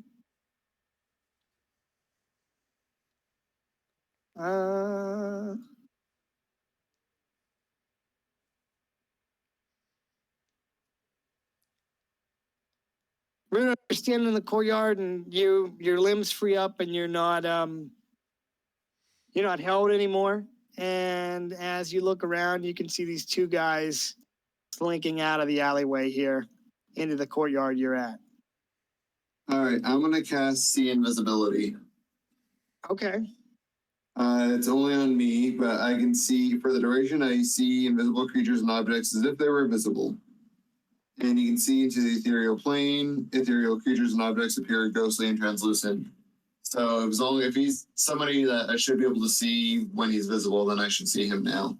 Well, damn, that's probably what it's like to be a cat. That's probably what cats see all the time. Yeah, buddy. Trippy. What'd you say? That's trippy, man. It is, right? I mean, sometimes they just look at shit, Like, what are they looking at? All right, which direction are you looking, Rudo? I mean, I'll just kind of look around, I guess. All right. I mean, I'll kind of look I'll kind of glance here, and then I'll kind of do a quick scan. You're making a 360? Yeah, buddy, 360 no scope. You're doing an Xbox 360 and walking away? Yeah. All right, so here's what happened. You're looking behind you. And you spot him. Awesome. So that was my action. So I can't attack, but I will kind of go in and I will kind of close up and get right on him. And I will have Torque do the same thing. And Torque will attack him.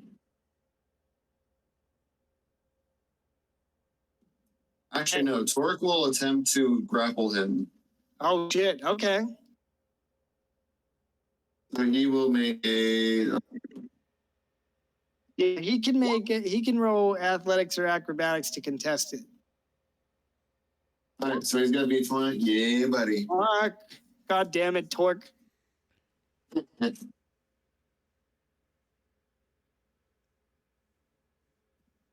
All right, so he gets bear hugged. All right, Torque bear hugs him. All right, so Rudo, you're actually supposed to go last, but that's fine. I got the order wrong. I got the fucking order wrong. It's okay. It's okay. This thug is gonna come over here around the corner and attack you. And you better just hold on to your butt, because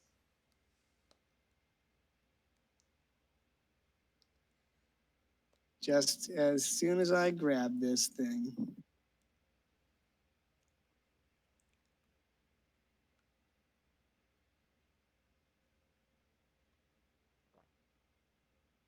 So he's got this mace, and he's gonna mace you, and not in the way that he would blind you. It's a mace of macing. Yeah, the Mr. Mason mace. You're gonna get Mr. Maced. All right, here goes. Kapow, kapow. 21 and 23 versus AC. Woo! I will use shield. That'll block both. Yee. Son of a bitch. All right.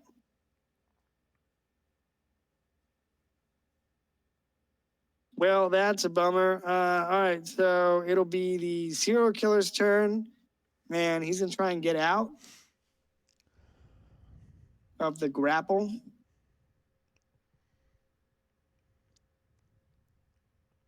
Oh boy. It's like a grape and an apple, dude. They're delicious. I don't know, dude. I had some cran grape juice and it was so disgusting. I'm sorry. 24. It tasted like they just dumped like a whole bag of sugar in there. Like Oh yeah, that's all it was, bro, it was so gross. I got it because I was like, oh, this is healthy. Nope. Yes.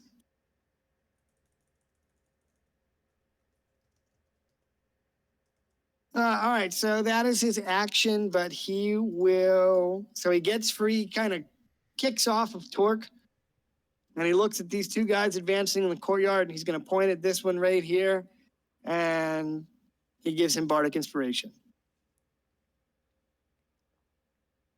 And then he ends his turn, so it'll be this thug's turn, and then we'll start at the top. All right, so this thug's going to come in here, Rudo, and attack you. Kaplow, kaplow, 23 and 20. Thanks to the shield, he still needs a 24. Oh. I think he's going to use his stack of Bardic Inspiration. Yeah, I figured. I mean, look, there's a really good chance this dude's not even going to be alive soon. So he might as well use it or lose it, right? Like, Oh. Well, regardless of what he rolls, he will hit. all right, well, he rolls a D8. Oh, okay. All right, so he'll hit on one attack.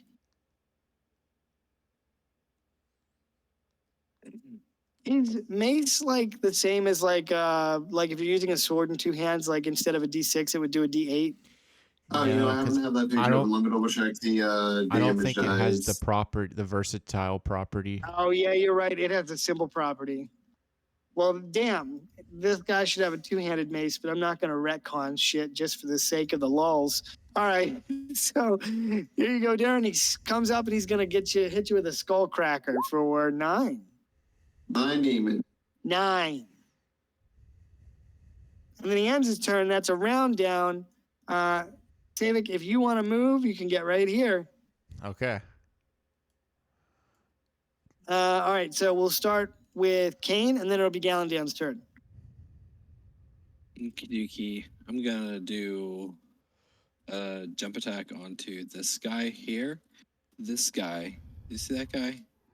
Yeah, I tell you what, I'll make the one guy brown and one guy yellow. Okay. That's not racist. That's not a racist thing to say. It's not. Okay. So jump attack does an 18 hit. Yes, sorry, I was taking a drink. Don't do that. D12 plus 8 plus 2 D6. Jesus Christ, can I re-roll? I'm gonna re-roll those ones. Yeah, you have great weapon fighting, right? Yeah. So I mean that's shit anyway. But... So, So 8. 8 plus 10, 18. And I'm going to throw my secondary action. I'm going to throw my Javelin of Lightning through the two of them Okay. and land it into the sky. So then you make a DC 13 saving throw. Is that Dex or that's Dex? Dex saving throw, yeah.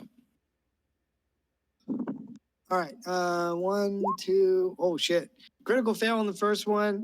8. All right. So they're both taking 16, huh? They're both taking 16. Make a range weapon attack against the target. On hit, the target takes 16. And the other guy takes the javelin damage. The guy in the which is- back. Yeah, 1d6 plus 7. So he takes an additional 13. Damn. Okay. All right, Kane. Anything else? All right. So you pull back on your weapon, and as you let fly, it accelerates, and sparks fly as it leaves your hand as it strikes through the two thugs in front of you. Just for reference, they are wearing studded leather armor. So Okie dokie. Yeah, I'm gonna just burst my second my action surge. or action surge, yeah.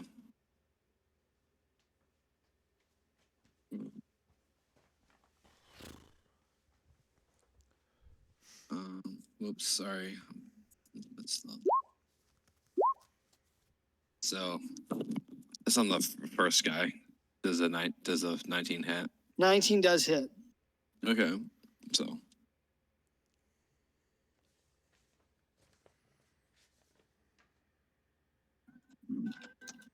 sorry, my neck is killing me. You're all right. 16. Should take something. I should. 16 damage on that dude. Yeah, the yellow guy.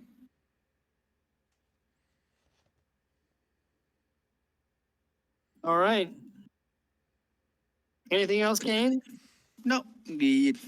All right, Galley boy. Well, it's your turn. So you're running along the edge of the river here, and in the distance, you can hear the unmistakable thunderous retort of the javelin of lightning. Okay, well, I know something's up. I'll make my way over there. Although at 9:30, I have to take like a 30-minute break. No worries, dude. You could probably get right past the edge of this building, so you'd be able to see into this courtyard. I'm just gonna peek around the corner and watch. Oh, that's damn. Little voyeurism. I'm here. Yeah, just a little bit further than that. Oh, okay, here. Yeah.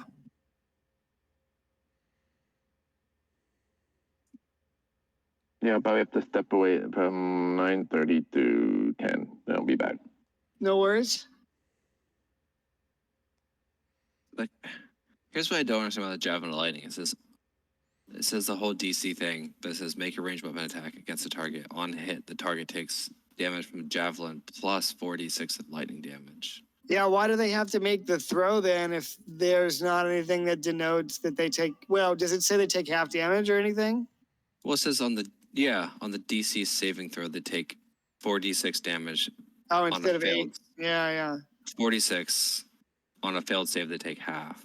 Okay, Make a ranged weapon throw against the target. On hit, the target takes 4d6 lightning damage. gotcha. Plus lightning, plus the damage from the javelin. So I don't know if that's like included in the javelin damage, like when it hits the target. I don't know. I'm going to have to take a look at it here. Yeah, we'll Take a look at it we can then. take this. We'll take this offline. Okay. All right, Gallon Dance, you come around the corner and you're surprised to see your companions engaged in a fight in the middle of this residential block of the Commons. Can I get a spell off on who's fighting? Can you get a what off on who's fighting? Spell. Can you cast a spell? Yeah. Yeah, it depends on this. Can you see? Holy shit, can any of you see? It's dark. Yeah. I can see. They're right in front of me, so I can see. Yeah, okay. You can see Am Gallon I- Dance? Oh, yeah, you're an elf. Am I within 90 feet? Yes. Okay. Oh, can I run that attack? You think? Can you run up and attack? No, can I execute the attack? You think? Yes. I just wasn't sure how far away I was. Yeah, if you can see, then you could certainly attack. I don't have a map for this. Sorry, I didn't have time. That's okay. I don't think I have the first round of combat thing going on, so let's just do a attack. And then, are they flanking them or anything like that? Maybe I should just put this on a map, like a random street map or something. Yeah, let's do that. I'll switch over here to.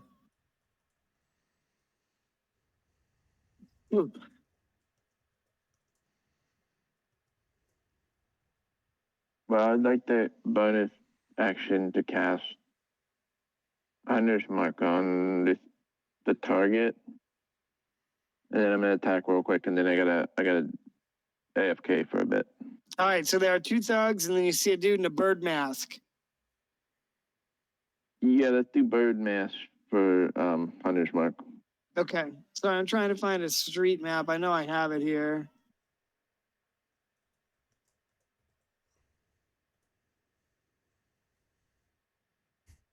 Is bird mask flanked by chance or no?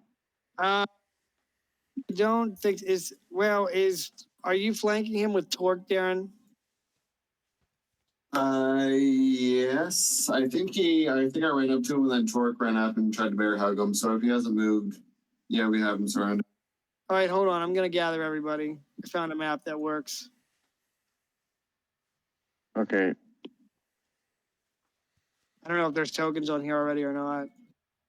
Why is it weird? All right, we'll just put you guys here.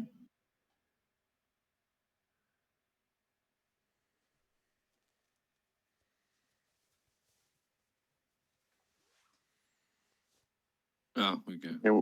If he's flanked, they roll a 20. All right, let's reposition some of these minis. Yeah, I was like right here.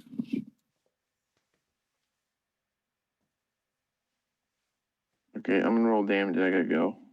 All right. I don't know if 20 hit. Yeah, sorry. Those are, yes. Okay.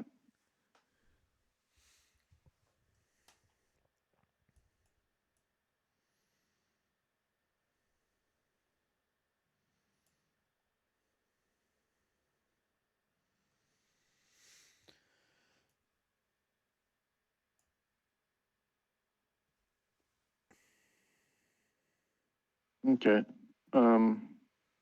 Be right back. All right, cool. So 9 and 9.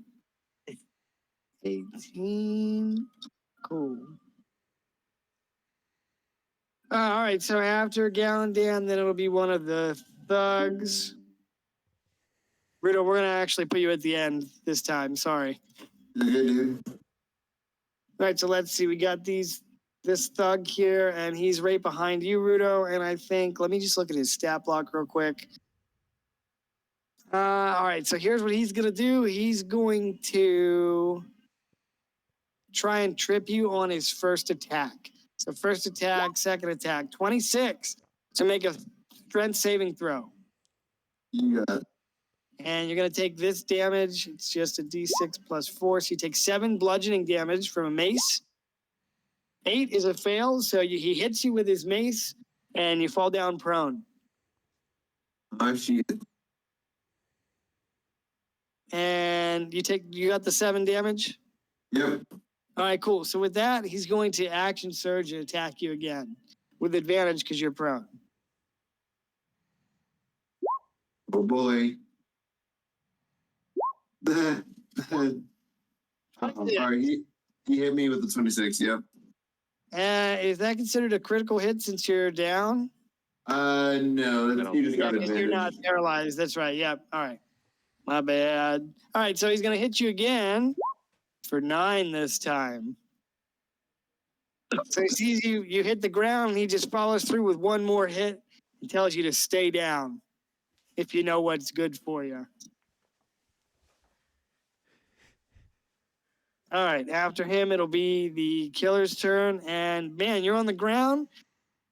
Are you still disguised as a Kenku?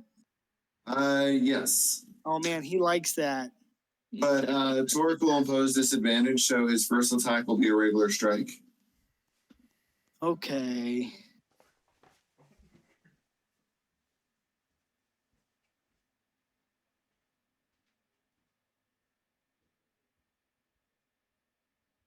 Isn't that a concentration spell, Darren? Okay. I said, isn't that a concentration spell? Is what? Disguise self. Actually, no. I'm surprised it's not. Oh, really? Wow. Let me double check. It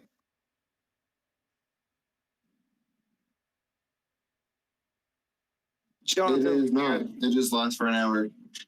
Huh. Just trying to save Darren from having to waste his coins. all right, what is the killer gonna do? I think he's going to attack you.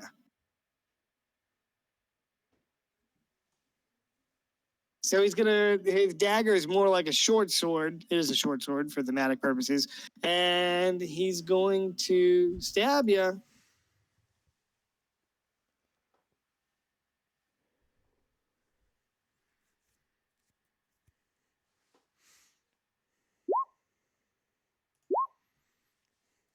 $18 and $23. All right. The 18 misses, and the 23, I think I will use. Silvery barbs and make. What's that? Can you while you're prone? Yep, you can use your action while prone. Damn. So he has to re-roll and use the lower roll, and then I will give. I know, I'm trying to use shield, but I'm trying to give somebody advantage. That's okay. But I will give John advantage on his next attack. All right. Hey, that's just roll 20 being janky as fuck. Good. All right, so he's going to stab you, and when he stabs you, you're gonna have to make a Constitution saving throw. And he's going to get sneak attack damage because his ally is right behind you and he attacked with advantage. So you take 1d6 plus 4 plus 3d6. So you take 5 plus 12, 17 damage. You rolled a 24 in your con save. So you take half of this damage as this poison sinks into your skin.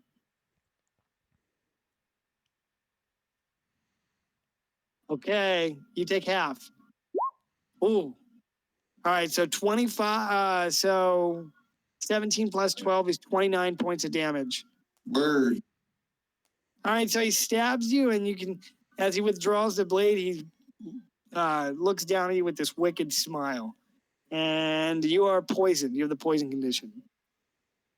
Oh, wait, even if I succeed, I'm still poisoned? Oh, wait, no, I'm sorry. You did succeed. My bad. Holy shit. Sorry. Whoops. That was just about a colossal fuck up.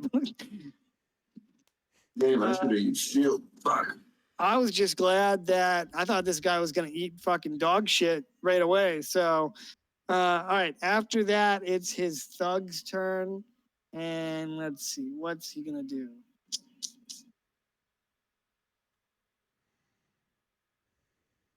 Odds or evens, Kane Highwind? Evens. Odds. You're getting attacked. What? Okay, that's fine. Okay. Oh, I don't want him to move there. Can he move someplace else? Nope. That's fine. I'll stab through him to get us to his friend. You got to get through me. That's not a problem. All right, so he comes up. He's got a mace, and he's going to hit you like he's the U.S. police force. I was say Mace Windu, but okay. First attack, he's going to use a maneuver. 20 versus AC. Second attack is a critical fail. Okay, well, the first attack will hit. All right, so he hits you for this damage. 8 bludgeoning damage, and you need to make a strength saving throw. Oh. Peh.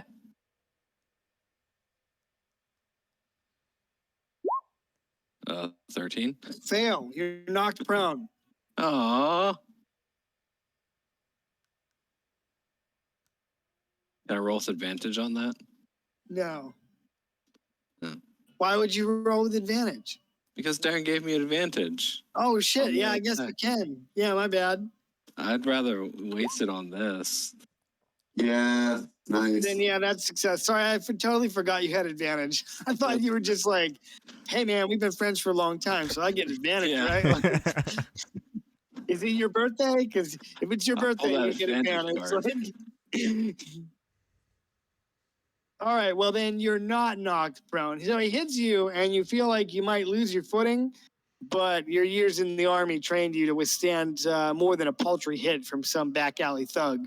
All right. And deal. he ends his turn, and now it's your turn, Rudo, and it'll be a round down after that. Thank God. All right, I'm going to stand up from prone using half my movement, Cool? and then I'm going to attack him, and thankfully he's flanked. Yes, he is. So 13 is going to miss probably. Yes, sir. However, 25 will hit. 25 will hit. All right, and then I'm going to try to do non-the damage, whatever you call it. I'm not trying to kill him. Non-lethal. Yeah, you just have to declare Non-lethal. that it's a non-lethal hit. Or non-lethal hit. He is going to take 13 damage. Okay. And then I will bonus action Misty Step onto the rooftop over here and kind of duck down. All right. I didn't know Jody Shinobi was coming to the session tonight. Yeah, buddy.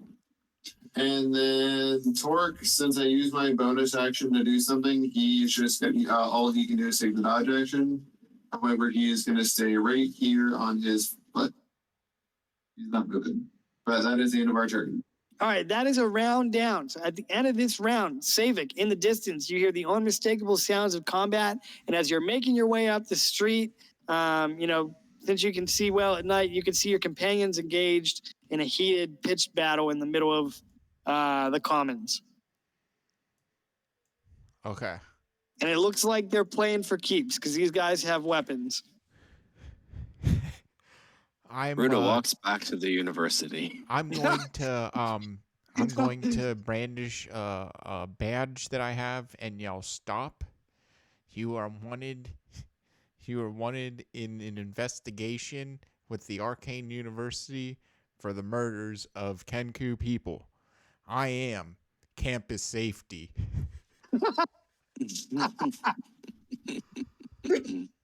I'm joking about that, of course, but Oh my God. That's the most Dwight Schrute thing, I think.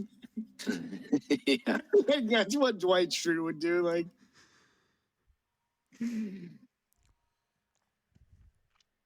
let's see here. I'm gonna go ahead and quickly spring into action as I see my friends in a street fight. I'll go ahead and send my familiar in to take the help action. Are the thugs still around? they are. think that's a lot, You can see them here pressing the attack on Okay. Kane. Sounds good. I'll go ahead and have my familiar swoop in and kind of distract him and perch himself up here on the corner of this house. I'll go ahead and do a bonus action blade song, and I'll spring into combat. I'll go ahead and move over here, and I'll go ahead and attack the first thug with booming blade. Let's see here. I gotta remember I'm using my cursed weapon. 27. Yes, that's a hit. All right. I'm going to go ahead and slice at him with the sword, the cursed sword. Let's see what that is. That's a 6. For 8. And then he's going to get shrouded in thunder energy. So I slice at him, and then a concussive burst of thunder goes off in his ears for 1 damage. I'm then going to go ahead and follow up with a second melee attack Okay. for 28 versus AC. Hit. Yeah, that's a hit. All On right. this dude wearing studded leather. All right. I'm going to go ahead and then follow up my first attack with my second slash for 7 damage. Nice. That's going to end my turn. Okay. All right. So it would be. Well, it's Kane's turn and then Gallandam, but he's AFK. So we'll just have him go when he comes back. So, Kane, you're up. Okay, which the yellow guy or brown guy looks a little worse. The yellow guy just got beat up by a campus security officer. The .50. Okay, well I'll attack. I'll attack. I'll attack the brown guy with my jump attack. I'm assuming 21 does a hit. Yes. D top plus 8 plus 2d6. So I hit him for 24. Is he dead? No. God damn it. Alright, I hit him with my secondary attack. No. The 20. That's a hit. Yeah, that hits.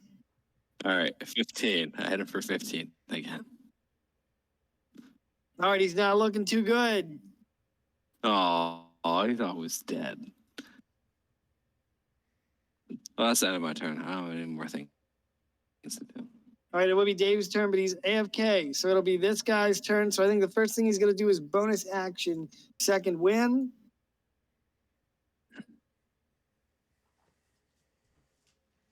And he gets 14 hit points back. He shrugs off that hit you just gave him like it's nothing, Kane. Bullshit. Straightens up a little bit, and he's going to attack you. He says, I'm going to put you in a pot and eat you. Fucker. I'm going to put you in a pot and eat you. Kaplow, kaplow. 20. Bones. A 20 will hit. 20 hits. All right, so he's going to hit you for 8, and then he has an action surge, so he's going to use it and attack again. Oh, damn, fuck, what a waste. 16 and 15. All right, well, he whiffs. He whiffs hard on the second attack and ends his turn.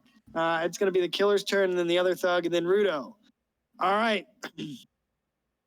Let's see. I could just be a dick and fly up in the air after every on my turn. No one can I'm hit me. surprised you don't do that. I feel like an Aarakocra archer or spellcaster would just be like in dungeons you would be fucked, but in the open you could just fly everywhere. I think a lot of players do that, and that's why people don't like Aarakocra players. I don't have a problem with it. You're the first one that's ever come to the table. Birdman.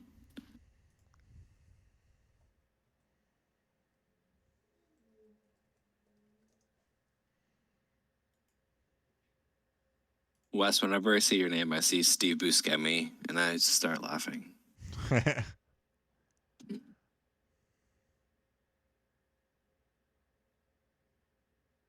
All right. The killer is going to delay his turn until after Rudo goes.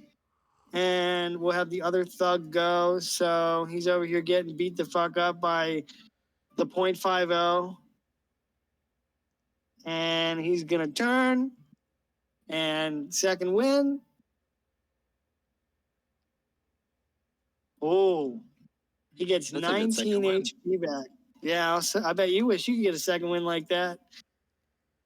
He gets Oh, 19 my second HP one back. is Garbage. And so that's his bonus action, and he will attack. He's going to attack you, Savik, and I know he's probably going to take some damage because of that. And he's going to attack you and try to trip you. First attack, second attack. First attack is a crit. I'm going to use my reaction to cast Silvery Barbs on that. 18. Miss. God damn it. What about 21? 21's a miss. Oh, that's right. I forgot. I know how you blade singers are. I'm gonna go ahead and finish up Silvery Barbs by giving myself advantage. Oh, I think you cut out, buddy. I said I'm gonna finish up Silvery Barbs by giving myself advantage. Okay. Yeah, all right. Rudo, it's your turn, and then we'll have the killer go, and then yeah.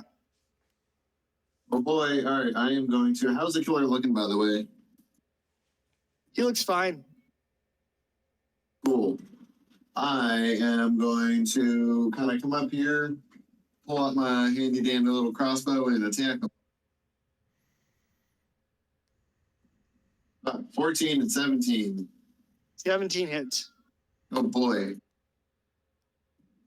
13 damage. All right. And Torque, so I will bonus action command Torque to attack. And he is going to pull out this runic greatsword and he's going to activate one of the runes. The question is which one? Ooh. All right, he's gonna. All right, well, first I guess I better attack him. 24 to hit. Yeah. All right, so he's going to use up 2 charges and apply a Sundering Rune to give all of us advantage until the end of our next turn. Any save on that? Doesn't say. Nope. All right, then I guess not. Cool. It's a All right, shame 15 that damage. What's up? I was just gonna say it's a shame that the orc warlord that had that didn't really get the chance to use it that much. Like, Damn shame. All right, so that is the end of our turn. okay. All right. Well, then the killer will go, and I think he's going to use a spell. I should say I'm gonna pop back and kind of duck down because I'm feeling a little scared. Are you feeling scared? He definitely knows you shot him. I believe it. Let's see, guys. I think he's going to cast Blur on himself. All right, so he casts the Blur spell. His body becomes blurred, shifting and wavering to all who can see him. For the duration, any creature has disadvantage on attack rolls, so I guess that means that evens out the advantage to just a regular attack. That's perfect. An attacker is immune to this effect if it doesn't. Yep. Okay. Okay. So he casts Blur and ends his turn. It's a round down, and it's gonna be. Oh shoot, Savik, did you roll initiative? I did not. Okay. Yeah. Why don't you do that? All right. We play fast and loose over here. Shooting from the hips. Yeah. Okay. Are you guys cool if I call my dad real quick? My day. Sure. I just want to tell him good night. He's got to drive to Mechanicsburg tomorrow. Sorry, just give me like 2 minutes. Sorry, guys. All good. Si, senor. All right, well, Craig's gone. Let's kill all of his NPCs. Welcome, Black. Sorry about that. I would just, if I never got to talk to my dad again, I'd be upset, so.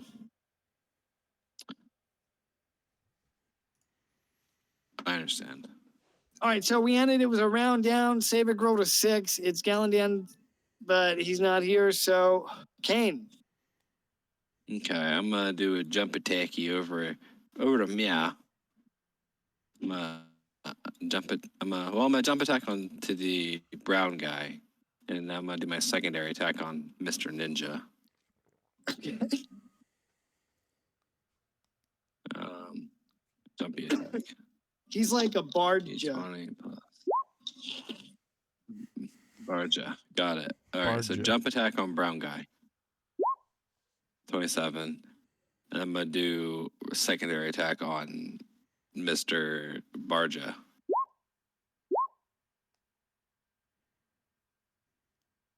So 27 17 and hits. 17 is a hit. Well, okay. Well, 27's on brown guy. 17 would be on Barja. Yes. Yeah. Okay. All right. Just making sure. No, it's good. I had to look at his Yeah. stat block just to be sure as well. All right, I'm gonna re-roll my d12 for a 12. So, 21 on the brown guy and d12 plus. You kill him. How are you killing him? Oh, it was like, who's second one? That bitch, and I put him down. All right. And then I hit Brown Barja for 17 damage. Okay. Nice. That's Is a that- good hit. Does he cancel out his blur? Does it? Concentration spell. Yeah, he needs to make a. Thank you. Yeah, I forgot. He needs to make a Constitution saving throw. And like a noob, he didn't take the Warcaster feat because he's like, I'm taking the murdering feat. The Those burger damn feet. bards. Oof. Yeah, so his Ooh. blur spell is gonna fade. All right, done deal. That's a fucking bummer. I, Well, I know what he's gonna do next. Okay, anything else, Kane? No, I'm good. All right, well, this thug is dead, so we'll get him out of the way. Circular put his turn after Rudo, so it would be the other thug, and then it'll be Savik's turn. So let me see here. This guy already used his action surge. So What does the thundering mark do? What does that mean? it's for a booming blade. Yeah, what does it do though? I don't Sure. understand. You'd have to ask the blade singer. So Oh. if he, so there's a secondary rider on Booming Blade where if they move willingly, then Mhm. he'll take an additional 2d8 damage from moving from Booming Blade. Oh, that's cool. Yeah. It's a pretty cool way how to like lock people Like, down lock and kind of down. control them. Yeah. Yeah. All right, I know what he's gonna do. He's gonna do the same thing as last time. He's gonna try and trip you up, Savik. So first attack, second attack. 18? Miss and Miss. miss.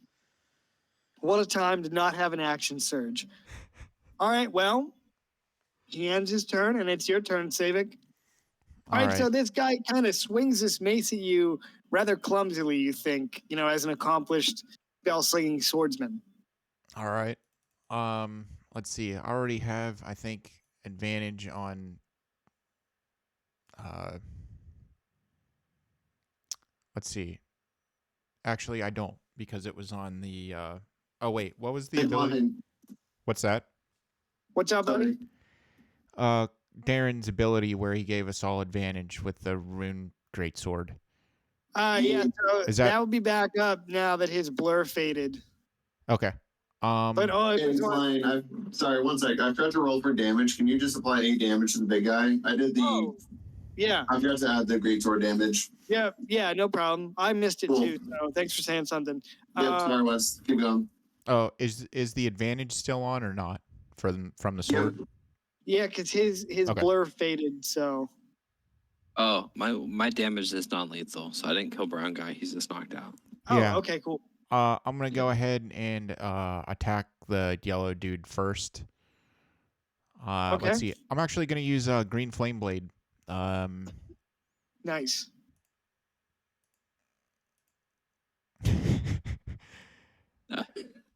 All right. I'm gonna go ahead and follow up with a secondary melee attack then. 24. I thought for sure. Yeah, 24 hits. All right. I'm gonna go ahead then and slash at this guy for 7 damage. Okay. Good thing he used his second win because he fucking needs it. That's gonna end my turn. All right, Savik, after you, it is Rudo's turn, and then we'll have the big bad. Oh boy. All right, I'm gonna move up. Thanks to advantage, I am going to pull out one of my acid vials that I made a long time ago and cast the spell Catapult. And so I'm gonna roll with advantage. 17. 15 hits. Thank God. All right.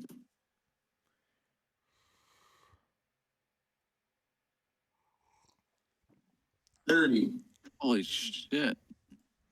So it's 3d8, 2d8 from the acid, and 3d8 from the catapult impact. And I'm gonna try to make it non-lethal by aiming for his lower half, I guess. All right, well, that's a lot of Legs are damage, but gone. he's still standing.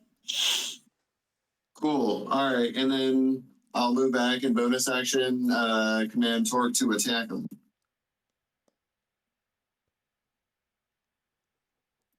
$25. Also, this will be non-lethal. 25 hits. That is 8 damage. All right, he's looking pretty beat the fuck up right now. Beat the fuck up. Beat the fuck up. Beat the fuck up. All right, if that's the end of Torque's turn, then it'll be his turn. And I think he is going to give me 1 second, boys.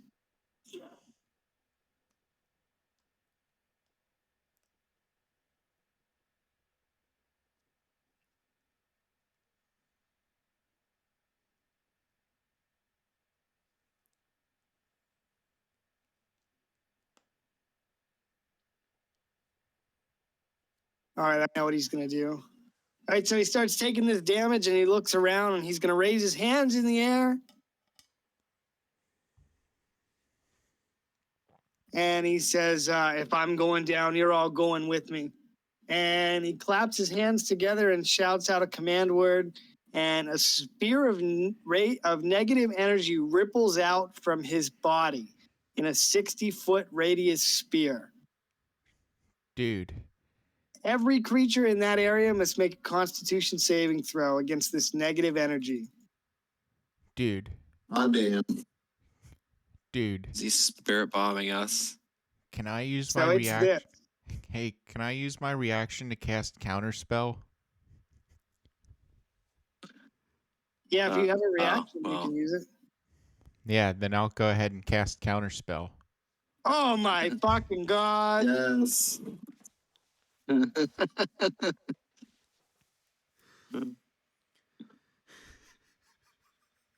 This would be the time to have a camera because I wish you could see my face.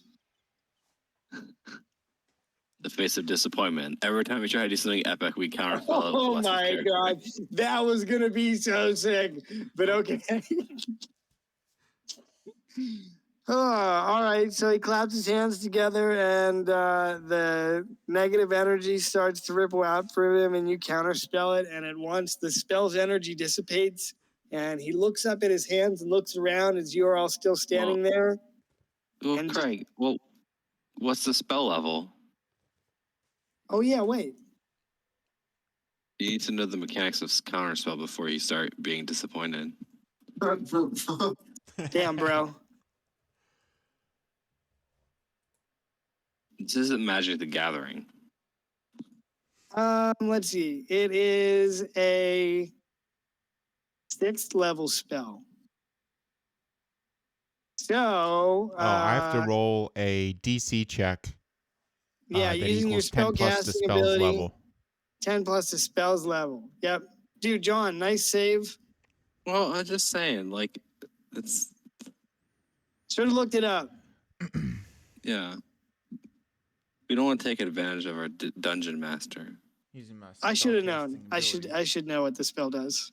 It's on me. Don't take advantage of the special needs DM. Damn, bro. For real. You know what? Pack up your fucking posters and send them back.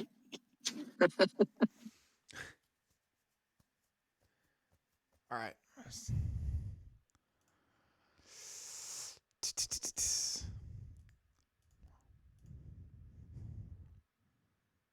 That was a critical DM blunder. Holy shit. Okay. Ooh, Flash of Genius. He gets to add 4 more and make it 18. I'm using my reaction. Okay. Ready. All right. Well, in that case, like I said, he clapped his hands together and then magical energy dissipates and he looks around at you guys and just kind of shifts his hands out and puts him up. Nice job, you guys. I guess. Going to give you a fair chance, but Thanks, buddy. But I appreciate you saying something. I should have known what the spell did. It's on me. you're welcome. All right, well, in that case, he will put his hands up. Holy crap, dude, that's awesome. That spell Aaron is hit level 7. He became like OP. This is the spell he was going to cast on you guys. Flash of Genius has already saved my ass so many times. Oh, fuck, I just closed the fucking game.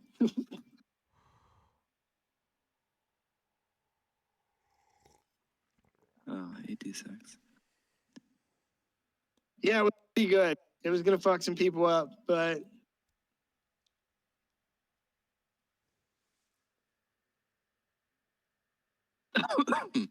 All right, well, he puts his hands up, and that's a round down. So, Kane, you're up. All right. Well, That was what about like you? that was like the biggest blue ball I've ever been in D&D. Dude, I was like, yeah, this is gonna be the trump card. All right. I'm assuming both of those probably hit. Fucking wizards. Yeah, that hits. Okay. I'm gonna do jump attack on him and then bonus action attack on the other guy. Roll a d12. Boost 8, boost 2d6. Oh. So I hit him for 29 and then I hit his buddy for 20. All right, that is gonna put both of them down. All right, so it's like jump up in there and smack him in the face and throw my lance at the other guy and hit him in the head. All right. Knock him out. And then I pick up my javelin of lightning again. You've had enough of this shit, goddamn it. Yeah. All right, so he falls to the ground and they're all unconscious. All right, University Police. Where do we take them? I think University Police should take their heads. No, I think we'll have the proof based on his sketches and everything else that he left. You know. Yeah, I want to check to make sure if his type of if his writing matches sort of the small piece of the small piece of paper that has the the letters and stuff on it. You want to go through his possessions? Yeah, All right, so you start looking through his sketchbook, and why don't you, I don't know, do you want to roll for it? You don't have to, but if you want to, you can. Sure. Maybe roll investigation or something. I don't know if you're trying to discern if it seems like it's similar. Yep. I assist. Sure. Let me go bio real quick. Sounds good, buddy. 24. 24. All right. So with the 24, so you start looking through these sketches, and you can see they're done in sets of 2, right? Like almost like a before and an after. So the first sketch, it seems like it was drawn at the crowbar. And it's a sketch of these 3 Kenku. There's a Kenku bartender and 2 tavern workers sitting at the bar. It seems like he sat there and might have sketched it from the other side of the room. Following that up there's a secondary sketch, much more detailed, of how the corpses were mutilated and nearly beheaded. Almost as if it's like a sick memento. And as you flip through this sketchbook, you see much more the same. There's always a picture before, and then followed up by a much more gruesome, grisly sketch of the crime scene, the murder afterwards. Okay. So he basically draws the crime scene for us. Oh yeah.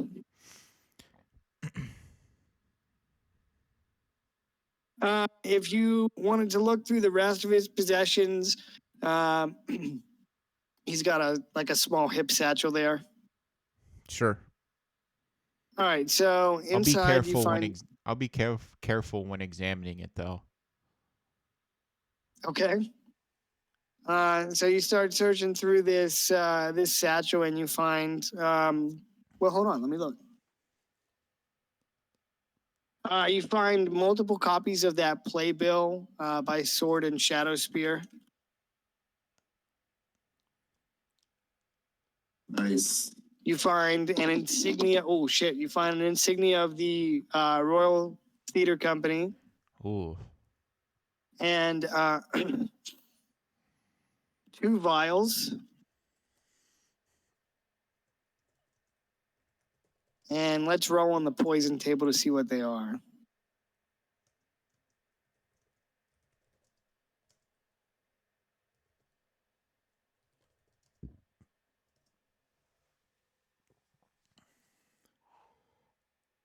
Uh, 2d10.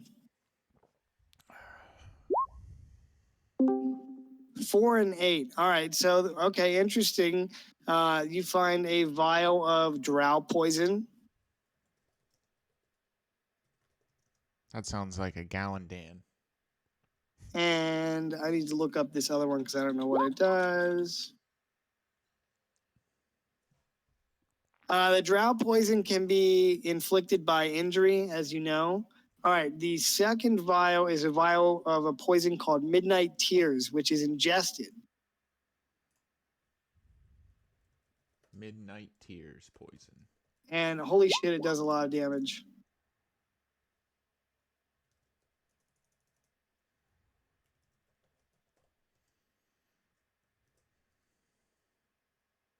Very expensive poison. And, you know, he's got a short sword on him. He's wearing studded leather armor. And, yeah.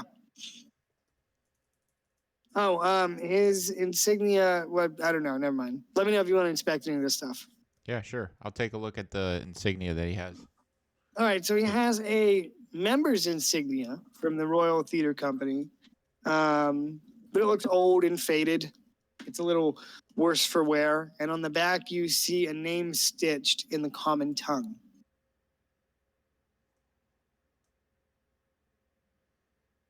Do you want to know what it is? Yep.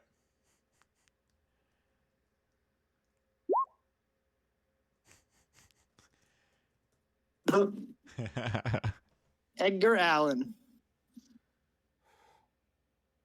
Also, he's got a Kenku mask. So, That's pretty cool. all right. Let me know what you want to do with these guys. If you're going to kill them or you're going to take them in. And let me know pretty soon because I feel like the guard is going to be coming shortly given all the noise.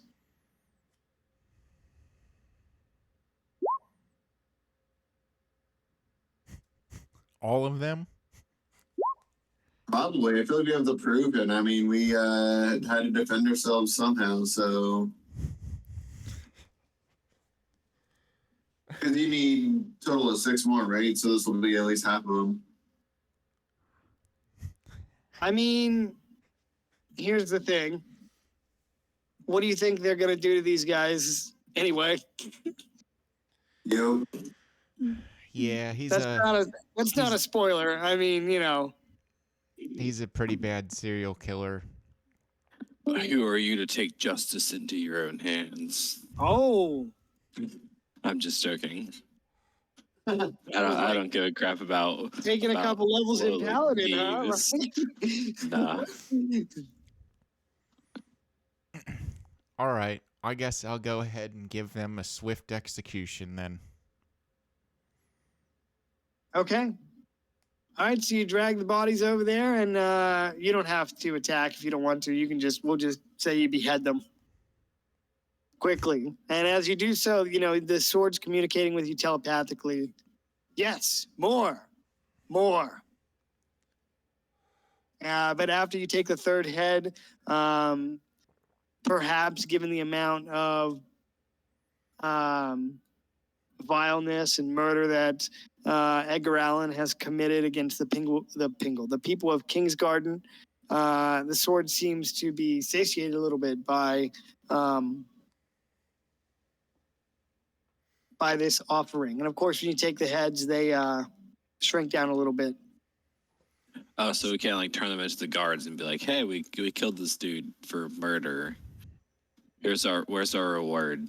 We could take The keychain in. we could take the insignia you know, the Okay. sketchbook and all that stuff. And But well, you might want to take the body. I don't know what happened to us. Sorry, guys. I mean, I don't know if you guys have ever done. I don't know if you've ever done bounty quests in Red Dead, but you don't get paid unless you bring the body back. Like so. That's all right. We can Torque can carry the bodies. Okay. Savik, what was the last? Can we got to drop down into the other channel real quick. all right, Go to the back porch. all right. Wait. Oh, it's just him. Got it. I gotta go to the principal's office. Go to the principal's office. What? I was making bird calls. Da. Hey, so what was the last spell you unlocked? Was it blindness, deafness? Yeah, I think so. Okay. All right. So I Or would say it's- after taking these. Oh, or- sorry. Or it's blindness and deafness now, and I need about 3 more to get Spirit Shroud. Okay. That's fine. I wasn't sure if there was another. Let me think on it. I might award you like a necromancy cantrip or something for defeating the Nevermore killer. Okay. I already have. I think I already have Chill Touch. I think the other one would probably be Toll the Dead. Yeah, okay. Why don't we do that? Since the justification behind it is that the Nevermore killer has like murdered like probably like 10 people. Yeah, I figure. Brutally, so I you know. figure this sword has the head of Edgar Allan Poe killer and a predator.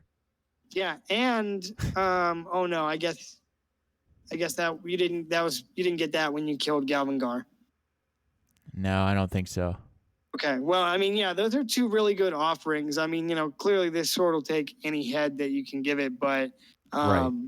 yeah, I mean, this guy's a hardcore serial killer, like a brutal killer. So Yeah.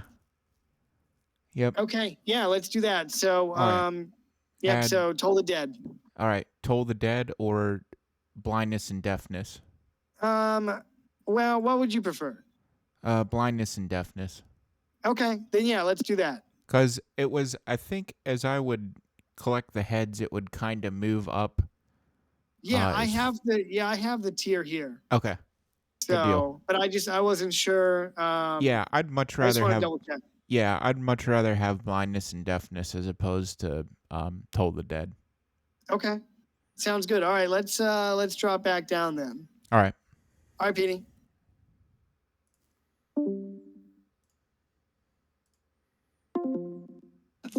Chewy got me. I was making yeah, bird I'm not calls. sure if I should go there or Giant, but Giant's over in Camp Hill. Well, giant donuts are better, but I don't think they make them fresh until like 5 a.m. Yeah, I mean, but know. here's the thing: you can get them for like 17 cents right now. Right? Because So you they're get all. cheaper, crappy donuts. I mean, they might be a little stiff, but just dunk them in your Yeah. coffee or whatever. Yeah, everything's stale right now. Dave likes a stiff donut. Yeah. On that note, I'm going to calculate experience. Okay. Sweet. Oh, Dave, there What was did you? Sorry. there was some poisons that they dropped that you'd probably be interested in. I think they dropped some more drow poison and then some of this other poison that you'd this ingested poison. Midnight Oh, something. super. Midnight Tears. I linked it in Discord. It's really Midnight. powerful. All right, so Edgar Allan and his associates are going to award 1,200 experience. What'd you guys think of the encounter? Amazing. Yeah, you hated it? Surprisingly difficult for being little scrubs on the street. Well, I mean, this guy's like a serial killer. I mean, it made the most sense to me for him to be a bard, and then I gave him some levels in some other classes, and yeah. Makes sense. Do we want to tell the Royal Theatre Company about their missing friend now, Edgar Allan? Nah. All right. Maybe if they're smart, they'll put together that Edgar Allan doesn't show up to work, the murders stop, and you know. Sure. All right. Well, if you wanted to claim the bounty, you know that you can take it to the City Watch or the Shade or the Military Quarter. Or you could take it through the Adventurers Guild. We are the Shade. I don't know. Is there? Yeah, I guess you guys are. You were deputized Shade Inquisitors. And you know what that means? That means you can punch people in the face anytime you want.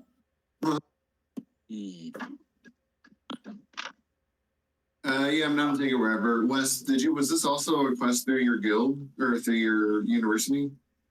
Yeah, basically the swords are part of the, you know, taking the heads are part of the master class and stuff like that. Or at least what's that? Right, Oh, no, my bad. Keep going. No, did you mean about me being the campus safety? Oh, I meant the Kenko thing. I guess the Kenko had nothing to do with your university, right? Just this whole. No, we just analyzed a little bit of the pieces of paper that were found in the previous victim's throat. Right. Okay, cool. Let me show you this dude's outfit.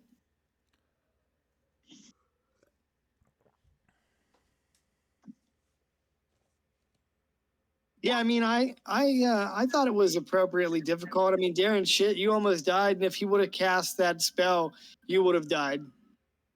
Yeah, and that was close to death, especially with me like blocking everything else. That was a heavy hit.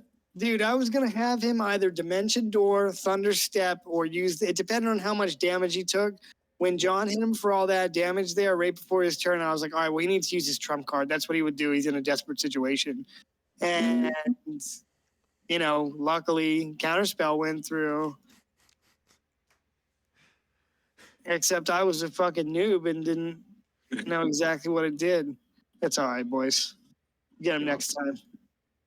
All right, Yep. this is what he looks like Always with his next time. creepy bird mask.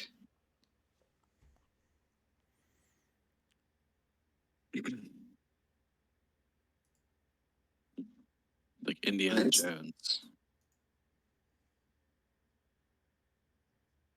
Well, he won't haunt the streets of King's Garden any longer. All right, let's go back to the city map.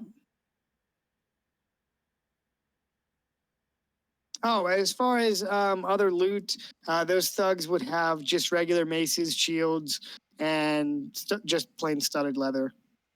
So 2 sets of each. I don't know how much HP I was at before we moved to that map. I think it was 52. Perfect. Does the is the dagger that he has anything magical? Perhaps. Would you like to examine it? Kane, Sure. you have 51. Oh, okay. Thank you. Yeah, I'll go ahead and roll an Arcana check on that.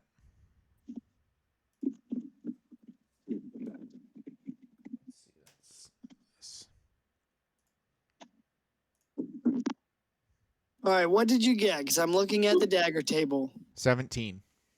Dude, there's literally a table for everything you could ever imagine in D&D.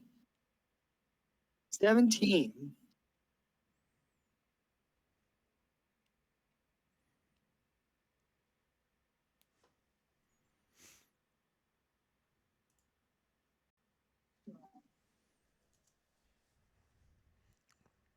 Favor and roll a D8, please.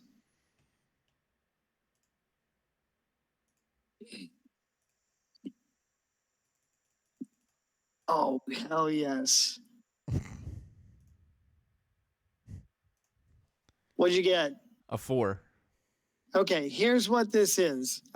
So this weapon is known as the Grudge Knife.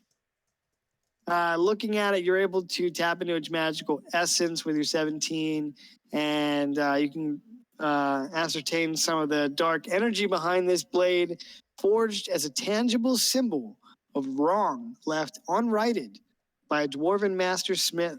This short, stocky blade is etched with dwarven runes detailing the nature of the grudge. The wielder attunes to the grudge knife by swearing vengeance upon the wronged and their kin. Once attuned, you gain a +1 bonus to attack and damage rolls made with this weapon. On a hit, the target takes an additional 1d6 psychic damage from the force of the knife's rage. And it has a special feature known as Blood Feud. Against the person the grudge Wes need was another cursed weapon. worn. Go on. Sorry. Yeah, you better be.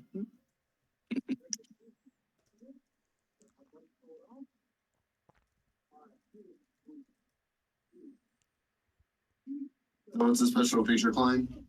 Blood feud. It's called Blood Feud. Against the person whom the grudge was sworn against or anyone who shares their blood, the knife becomes a +2 magic weapon and the extra psychic damage increases to 3d6. If the target of the grudge and their whole family line dies, the knife reverts to being a non-magical blade. Neat. I think it's the perfect weapon for a serial killer. It would be. Yeah. So that's what you find. And necessarily a cursed item, but it definitely has some terrible energy associated with it.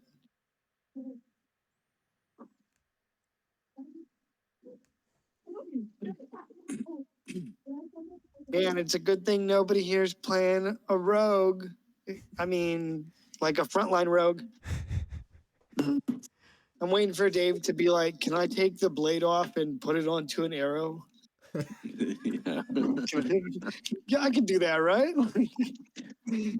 I guess. He has to retrieve the arrow every time he shoots someone. Oh, for 100%, yeah. 100%. All right. So where are you guys going? So you're just hauling these 3 headless corpses through the city streets. Yeah. Do we want to take them to the watch, the I mean, I would Adventurers be Guild? to the Dawn Warden. Dawn Wardens, yeah. So Dawn there's a Warden. city watch barracks here. If you see these buildings right next to the gate, it's a city watch barracks. Cool, yeah, that's nice and close. The closest Dawn Warden outpost would probably be station would probably be near the Temple District. Well, definitely the military quarter. And in terms of the shade, you'd have to find an enclave or go to the Shadow Tower, which is right here.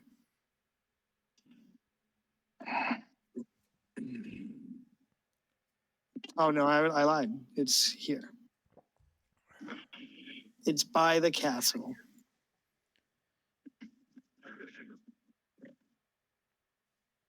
I mean, I'd say let's just drop them off at the town watch. We don't need to haul them any further. All right. You mean the one by the gate or the one that's in the middle of town? In the middle of town.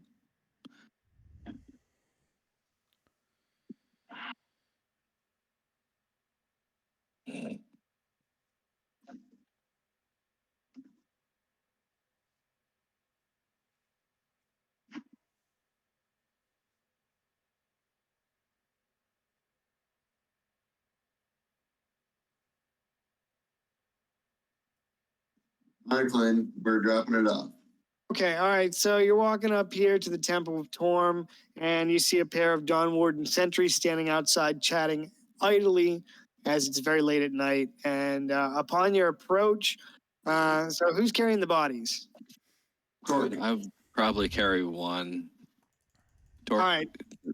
Torque carries 2. Well, I guess I don't need to tell you, but when you not that I know this, but I'm sure there's a lot of blood. So, It stops after like 30 minutes. oh yeah, I guess it would. Yeah, because you're missing your head. But so you walk up with these bodies, and these sentries snap to attention and lower their spears and say, "Halt! Who goes there?" It's I'll I. flash the shade badge. Sorry. It's I, the campus ahead. safety.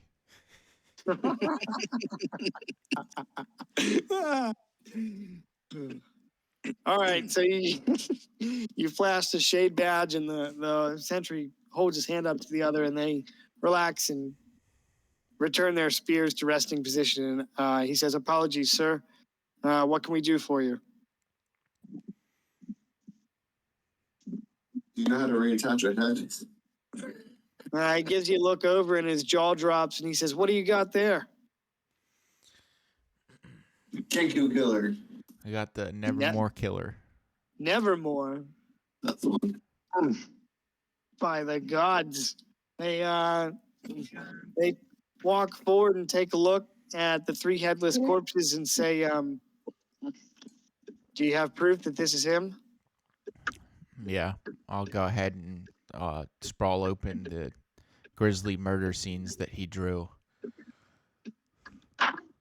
in his Okay. In his book. Yeah, we have witnesses. And we'll take out the picture of Darren he drew. Okay. It's a dirty, nudie photograph. No, I'm just kidding.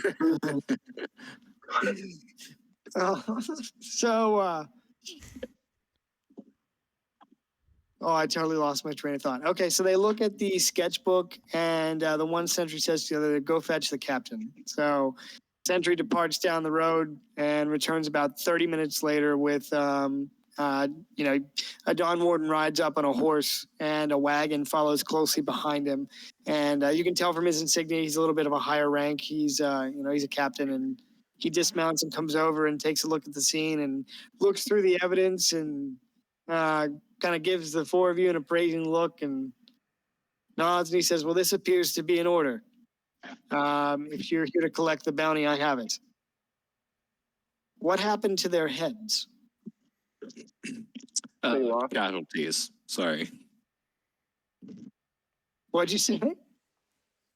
They said they lost them. They lost them?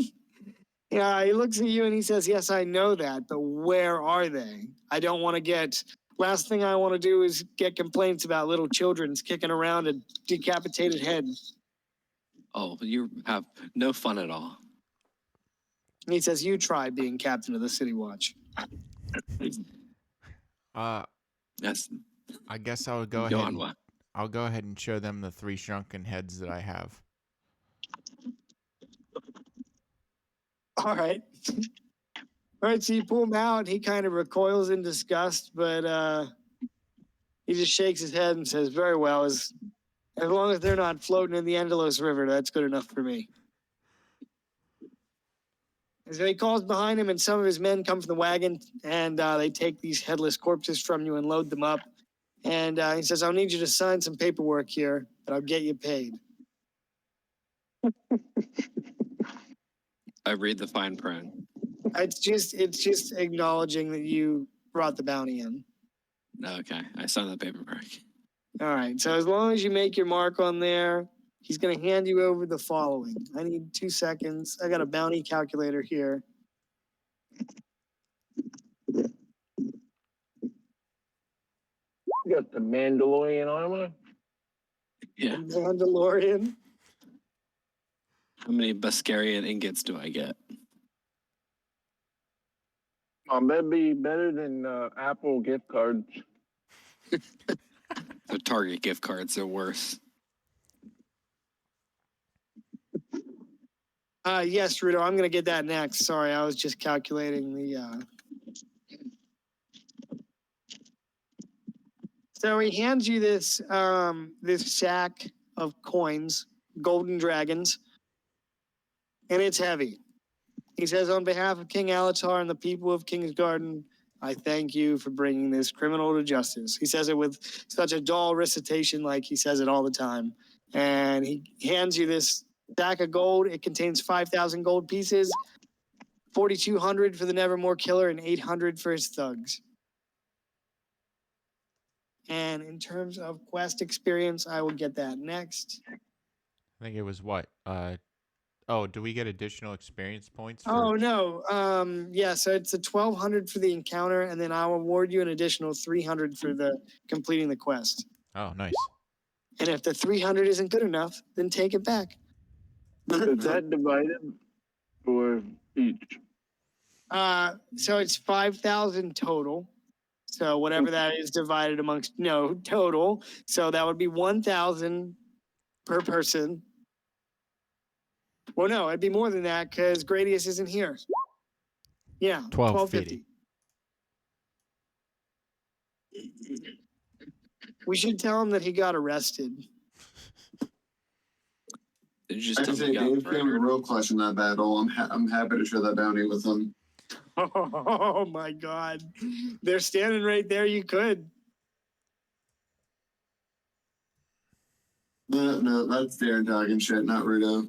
All right. So the Dawn Warden captain, once the bodies get loaded up, he kind of looks behind you at the trail of blood and he says, I'll get someone to clean that up. And he says, be well, citizens, and mounts his horse and just gallops away like it's on a day's work.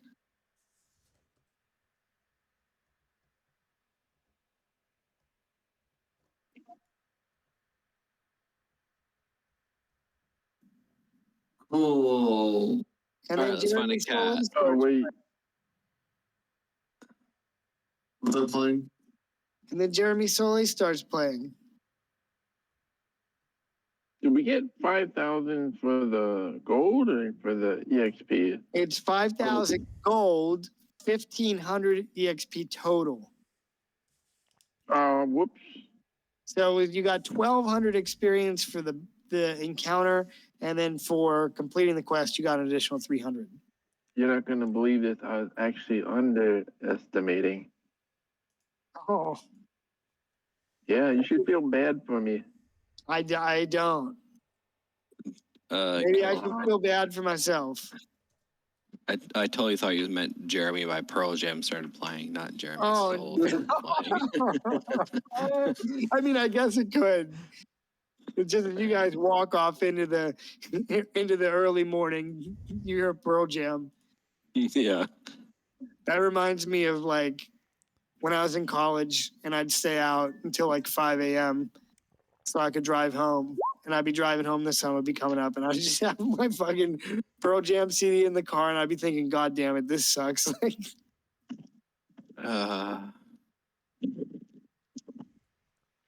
5 a.m. is pretty rough if you've been up all night. Oh, dude, I understand. Not anymore, but I used to understand. Sure. All right, so you guys can go your separate ways and rest up for the evening if you would like. Does anybody have any business they need to take care of right now? Oh, I do. I'll be quick. yeah, that's fine. Darren, do you want like a face token? I know, it's just that the token that's here is my old one, and I think the one that you made for me last week is not the current one that's on this map. Yeah, my bad. Oh, you're good, dude. I'll grab it. I think you're at the front of the Citadel. Man, why did they make this Citadel map so big? Yeah, I'm saying on the emblem at the front. Yeah, I got it. Thanks for cutting that emblem out for me, Bubs. Yeah. Here you go, buddy. All right, go ahead, Gallon Dad. Well, does everybody know we are the arena champs and the murder mystery solvers, mystery gang? People know that you are the arena champions. Well, I want to make sure they know that we solved the thing. Are you going on a bar crawl? Perhaps. Let me know. Is Yes. anyone going to accompany Gallon Dan Moon Whisper on his bar crawl to spread the tale of the Wet Bandits far and wide? I'll probably retreat to the military quarters and go to bed. Okay, Yep, so I'm gonna go pass out in my bed. sounds good. I bet you want to pass out, Rudo. You got the shit beat out of you. Yep. I don't drink. I just go around tell you what. I'm gonna also first thing I'm gonna do is stop and get some donuts. I'm gonna find the nearest Giant, which I happen to be parked outside right now, and I'm gonna go grab the donuts. I'll be right back. All right. This epic quest Dave is on. I don't Dude, he's understand gonna it. be disappointed if those donuts suck. I don't know if They're gonna suck, dude. I mean, Well- sometimes they're good that late, and it depends, you know. Yeah. I went to Sheets and they didn't have any, so now I'm here at Giant closes in 30 minutes, but we'll see. The bakery should be right near the front. I'm Or ready. they have like the prepackaged donuts, so you can get those. Okay, I'll leave that mine. They have to be glazed or dyed. Oh yeah, they're Glazed Yeah, dude. Glazed is king. or dyed. So, I mean, yeah, back. the strawberry ice donuts are pretty rad too. Oh, dude, They're I love strawberry. those. Dude. I like the strawberry, but chocolate is even better. Oh, dude, Have you guys ever tried Duck Donuts? fucking killing me. No, Oh, but yeah, I heard dude. that place is awesome. Oh man, Each donut is like 10,000 calories. Wow. basically. I went to a donut bar in Las Vegas, and it was pretty cool. It was like we spent like $12 per person, but we got like a platter of different types of donuts and cakes to try, and it was nice. I mean, better than sitting in the casino all day every day. No. I just went to Sushi Heaven over the weekend on Sunday There's sushi heaven. in Mechanicsburg, and it's all you can eat, bro. Oh, cool. So it's like one of those like rotating table thingies or whatever. You sit there and they come. It's like they raised the price, but it's like 22 something. But it's all you can eat. So they have hibachi, noodles, all kinds of stuff, and it's awesome. And so when I went with my parents and we just sat down there for like an hour and a half, just kept ordering food. And then I feel like they lose money when you Oh, sit I'm there for sure. that long, you know. So, Yeah. but it's an You awesome can eat a spot. lot of sushi. I can't say enough good about it because it's pretty awesome. Anyway, sorry, went on a tangent there. All right, so while Gallon Dan's having his bar crawl, you guys are all resting up. So this will be the start of day 23. Can somebody roll D100, please? I would love to. Dun dun. What'd you get? 63.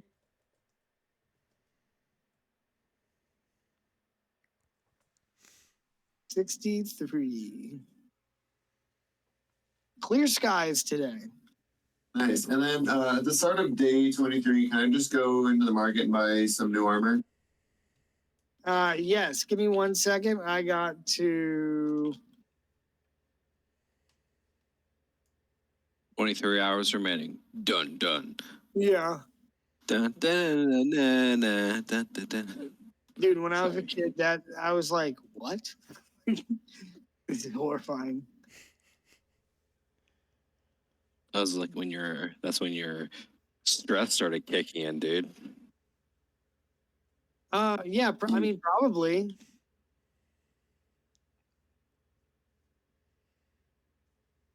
I blame all my stress on Legend of Zelda.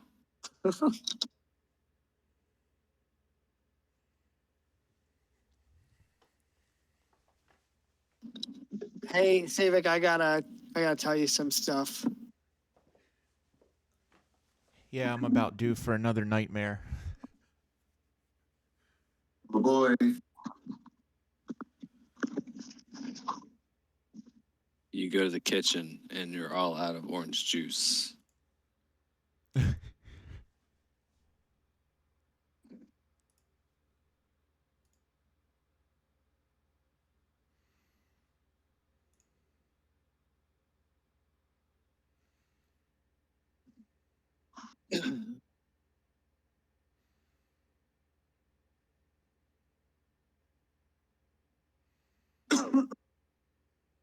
I got donuts. I was saved by the little box thing. I didn't want to get 12 of them, so I got the holes.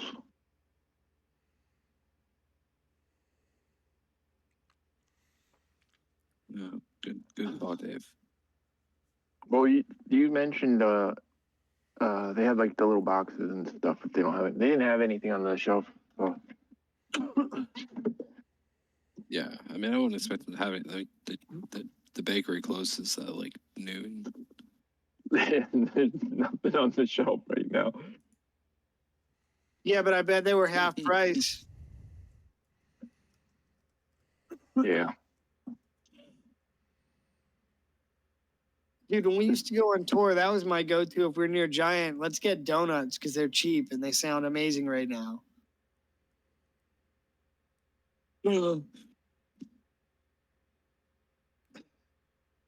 right, Savik, any questions? Let me know.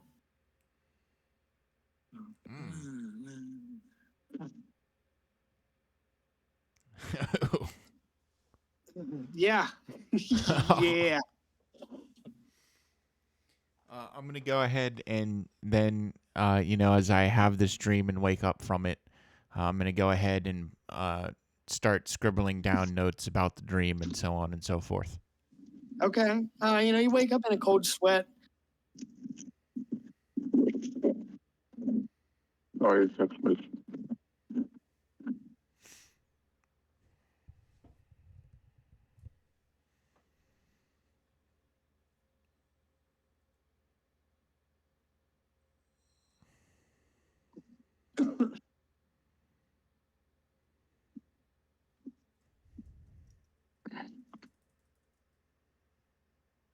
Roll a D8 for me, Savik. All right.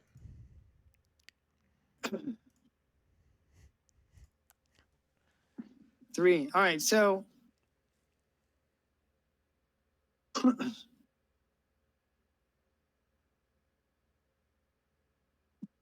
can you drop into the other channel real quick? Yep.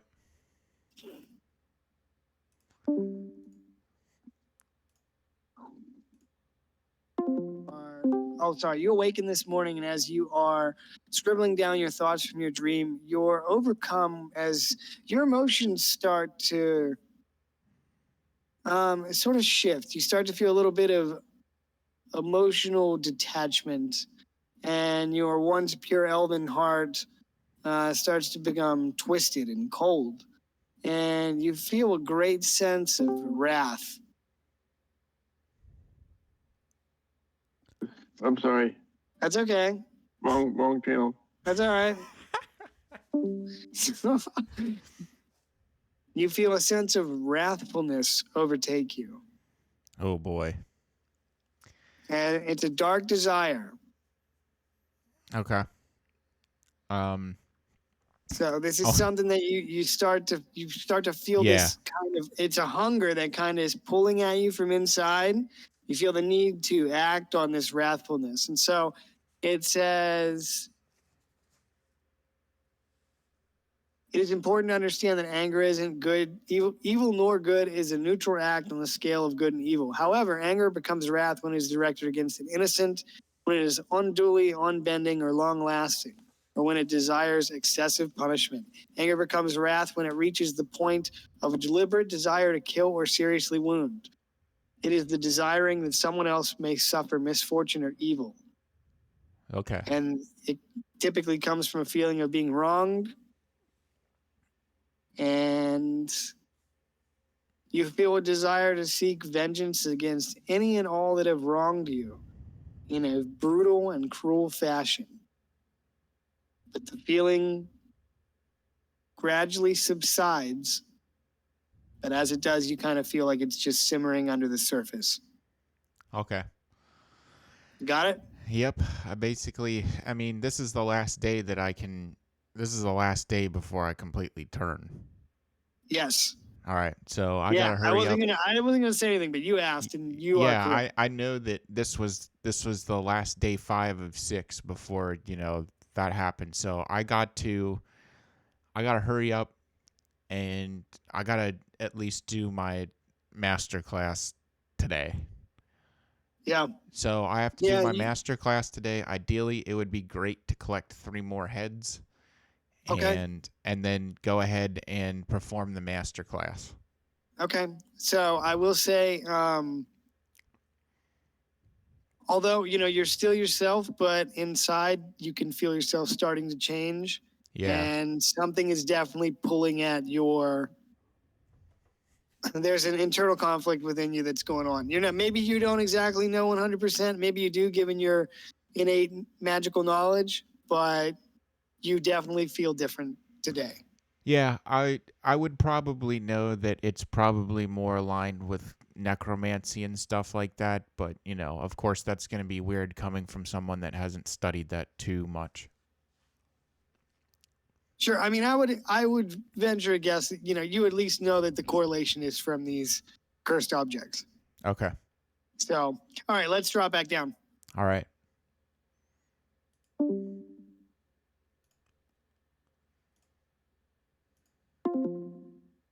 Sorry for the delay. Hey, I'm sorry for barging into the bathroom while you were in it. Well, somebody better explain the joke to John. The door wasn't locked. I just kind of went in. Oh, and man. There were people. It was occupied, so I left. I'm sorry. John, when we were in Japan, we went to Akihabara, and in Japan you can get beer at convenience stores. So Darren and I went in to get, In like every other state but Pennsylvania. yeah. So Darren and I went in to get these tall boys of Asahi, and I was like, let me go to the bathroom quick. So I go over to the bathroom, and it wasn't locked or anything, and I open it up, and there's like a young man in there taking a shit. And I was like, oh my God, I'm so sorry. But I speak English, and he probably didn't speak any English. And Goddamn so, Americans. dude, I knew how to. I said "Gomen Nasai," which is like, I'm very sorry. I said it like 3 times and just immediately laughed. Like, yeah.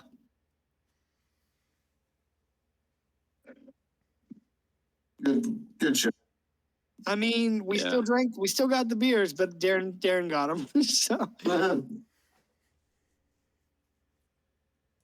okay. So, what do you guys want to do? So it's the dawn of day 23, and there are clear skies today.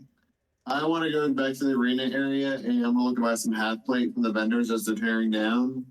And it's usually $7.50, but I'm gonna try to pull the champ card and see if I can get a discount. Okay, so you're down here at the arena, and there are a couple different spots. There's Blackwing Scabbard, the Hammer and Anvil. You could go to a general store, but there are a couple different blacksmith options. I'll go to Hammer and Anvil.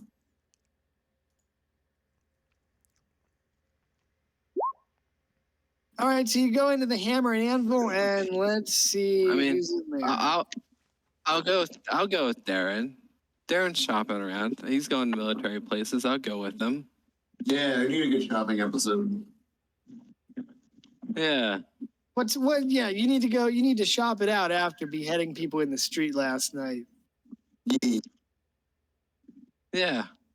I just want to like walk around and like, flash my military ranking at everyone and be like, yo, these my pals, hook them up. Okay. All right, so you go into the Hammer and Anvil, and you encounter a dwarf with a salt and pepper colored beard and sparkling green eyes. And as you walk up, let's see if I can find his portrait. I'm gonna try to butter him up, but I'm just gonna call him Master Dwarf, and yeah.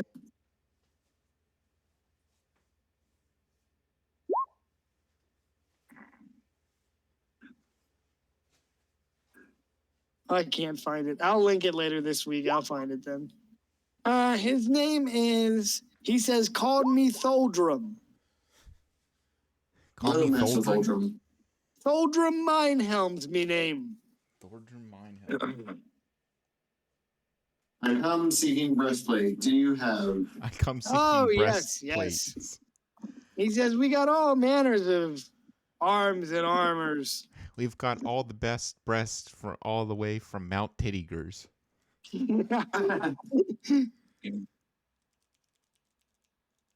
I was like, throw my arm around Rudo and be like, yeah, I don't think we should shop here. The Dawn Ward wouldn't appreciate this kind of workmanship. Damn. Give me 1 sec. Okay. See if he calls my bluff.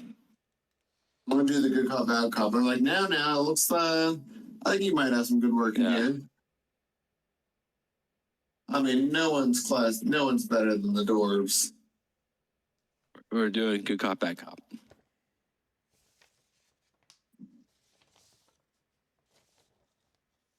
Back up.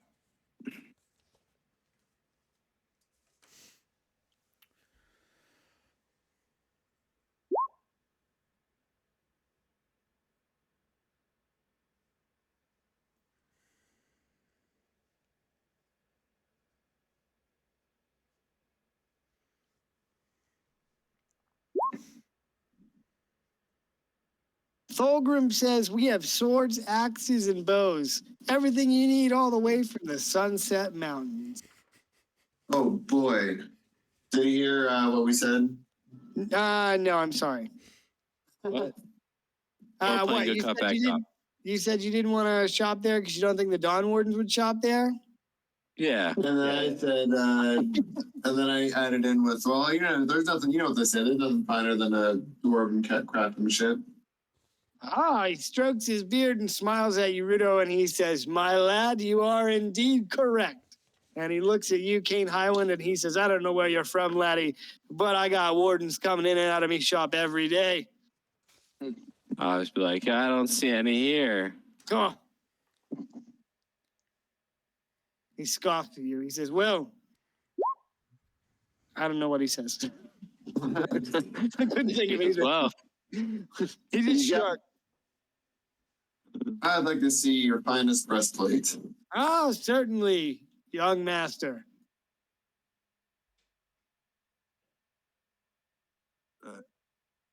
He says, "You looking for standard fare, or you want something with a little dwarven touch to it?" Oh, if you got a dwarven touch, that would be right on the money. he likes the dwarven touch. My boy. All right, so he takes you over and he pulls out a set of armor that looks like this. He says, "What do you think of this? Looks like it'll fit you well enough." It'll be He says, "I make the same armor for the dwarves that join the Dawn Wardens." He throws a sideward glance at you, Kane, as he says that. Say, I didn't see any dwarves in the Darn Warden. He said, I wanna "Where?" ask him. Oh, sorry. Oh, go. I was just gonna say, do you give any championship discounts? I don't know if you saw, but we had the ring yesterday. So you just want a breastplate or plate armor? Let me double check what it says in the PHP. It is half plate. Oh, half plate. Okay, I was looking at the cost for breastplate. $750. $750. He says, "Champion in the arena." Yes, sir. The one and only. He gives you a look over and he says, "You're the one with that shield shot that lad out of the arena."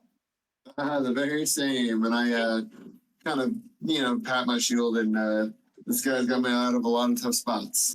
Well, he gives it a look over and he says, "It's fine craftsmanship." He said, "I had me about 8 tankards of ale at that point, but it was a good show, good show." He says, "I tell you what, for the champion of the arena, I'll take off 20%.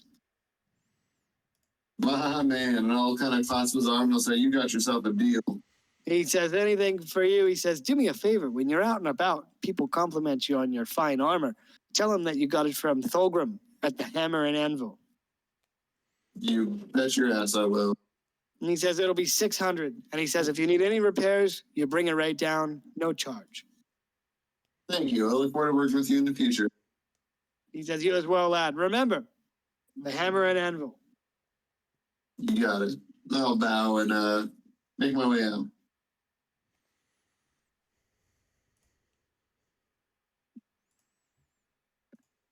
Okay. What are the rest of you doing? Did we rest already? You guys rested last night. Oh, okay. I didn't realize it was another day. I'm sorry. I'm tired. It's okay, buddy.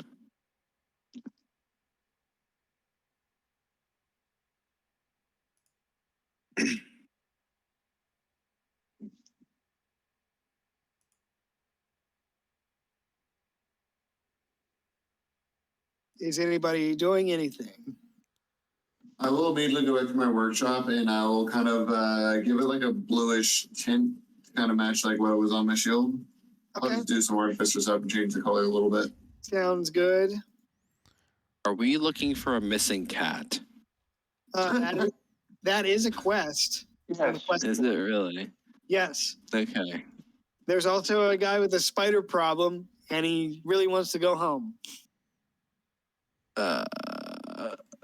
I'll look for the cat. I'll just kind of fly around, scouting, looking, just kind of passively looking for a cat.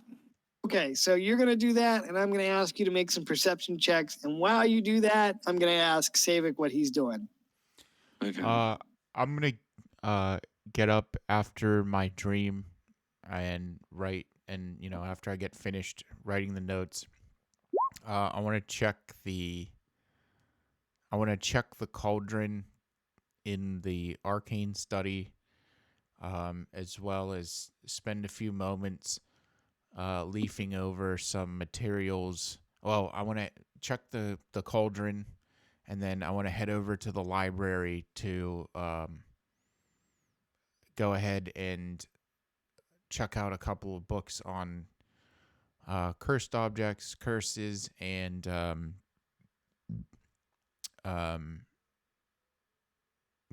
cursed objects. You can certainly go through the library and check out what you need and prep all your materials while everybody's doing their shopping. Okay. And Kane, you are on the hunt for the cat. All right, so you rolled a 20, which is pretty good. I want to hunt the cat. You're going to go help search for the cat? Yeah, and then we're gonna look for a cheese shop. Okay, there is a cheese shop. All right, so where are you looking, Gallandan? Are you looking in the commons over here? If I was a cat, I'd probably be where the most. I'm gonna look behind taverns and stuff like that. Okay. Well, just show me where you're going. I'm like heading up like this way. Like I'm going like up this way. I'll be over here. Yeah, I'm gonna go Okay. up the commons.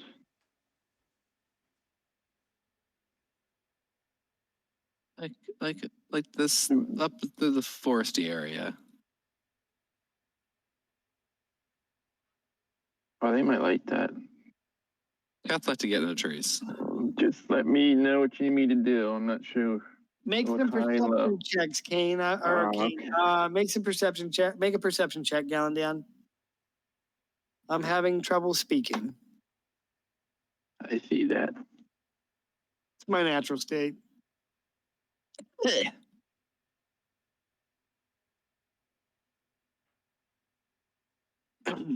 Oh shit.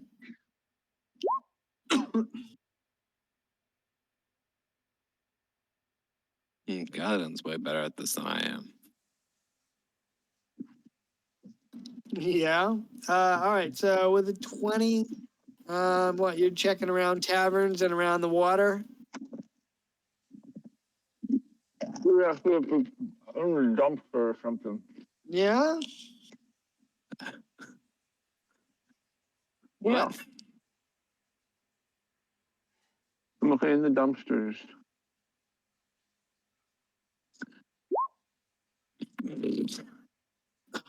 Okay. All right. So you're playing in the dumpsters and No, I'm not playing in the dumpster. I'm looking at it. Like, have you ever gone behind a Chinese restaurant?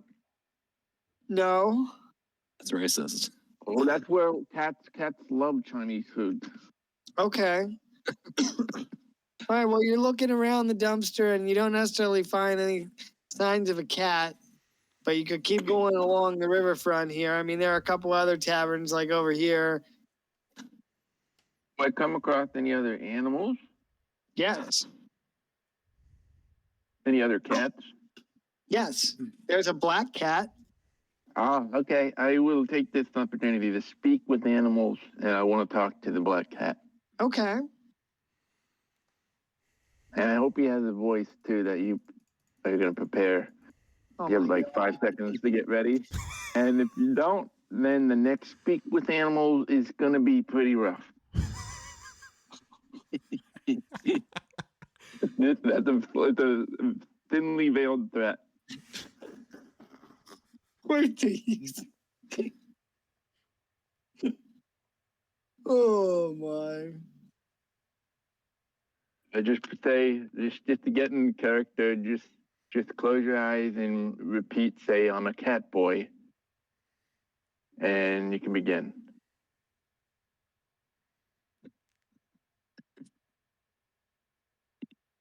I think I hear the sound of him just making a face right now. All right, well, Get off Discord. what are you saying to? Oh no, guys, my computer's lagging out. What do you say to the cat? He just looks at you. Okay, well, I say hello. You have to talk to him like a fellow. cat, Dave. You can't talk to him like a human. You have to talk to him like a cat. That's animal speak. What, me? Yeah, I got- you. I have a spell. So whatever I say, it's just like magically. translates. Okay. Yeah, unfortunately, the DM.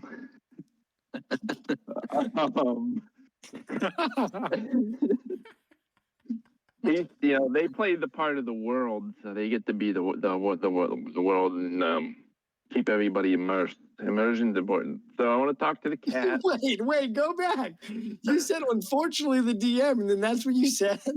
Unfortunately, the DM plays the world, so Oh, it's I thought important you for said- immersion. Yeah, I thought you said unfortunately. You did say unfortunately, didn't you? Okay, I think. Oh my I God. think you're doing. we're talking around this too much. I'm talking to the cat. Okay. All right. So you go up, you say hello, and this cat looks at you and he says, "What's up?" You You sound know, a little scruffy.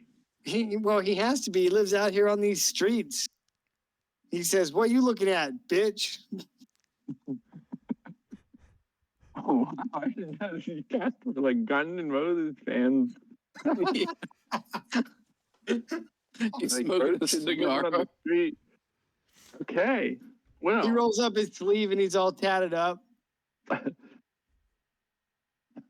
yeah, I'm looking for the Bon Jovi fan cats. He says, I think they work He down says- at the docks. "Yeah." He says, "You need to go." He says, "I don't know what a cat sounds like. Cats don't talk for real." He says, "Ooh, yeah, you need to go down to the docks. You want to see those Bon Jovi fan cats." Well, one of them's lost, and want to get any clues on where to find them. He perks up at that and he says, "Lost." Yeah, lost. What? I forget how we got this quest. I think there was a post on the board. Please find my lost cat. Was there a description? Yeah, it's a white cat. A white cat. He says, "Oh, a white cat goes missing and everybody cares." That's right. Now, where is he? Do you have anything to, do you have any idea where, like a missing cat would be in King's Garden? He looks at you strangely. He says, "No one owns cats. Cats have their own will." He says, "But if you're looking for those Bon Jovi cats down at the docks, you need to ask for Tommy." I'm gonna change his tune. Thomas. Okay. Well, looks like someone doesn't want to. Well, okay. Well, that's kind of helpful. Lucky day for you. I got a little bit of this catnip here. I would invite you to scroll up and look at the picture of the cat that I linked in the chat, and that's the look it gives you. Okay, let me see here.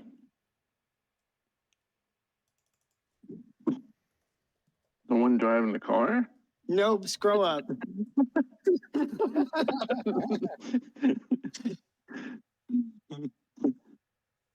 Okay. He looks at you like that, and suddenly it changes his tune. Okay. Catnip. Pass that stuff over here. Pass that stuff over here. I'll Pass that stuff over here. Pass that stuff over here. Hey, I'm gonna look for Thomas the cat. And he said, Tommy the cat used to work on the docks. And then the cat union went on strike, and he's down on his luck now. It's tough.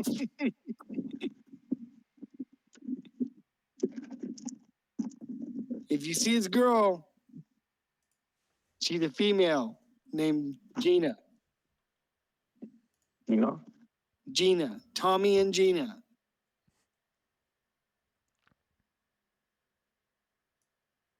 Okay, maybe I have an idea what's going on here. So I'll head on over there Oh my gosh. after I drop some nips for him. I want to Have get you over ever- there before the Collins. Have you listened to any Bon Jovi songs? I don't think he has. You know, John. I know exactly what you're talking about. The band Bon Jovi has this couple in there, some of their songs, Tommy and Gina. Like in Living on a Prayer, he says Tommy used to work on the dock. No? John appreciated my joke. Whatever. I did. It was very living funny. on the prairie. Living on the prairie. All right, so you're on the hunt for the cat. Kane, what are you up to? I was continuing my look for the cat, but it took a wild turn south. I saw you roll a 4. So you get up here and you just kind of lose the trail altogether. All right. I'm gonna just keep sniffing around, looking for a cat. Another 20. What the fuck? Holy cow. All right, so I'm sniffing up here, and then what do I find?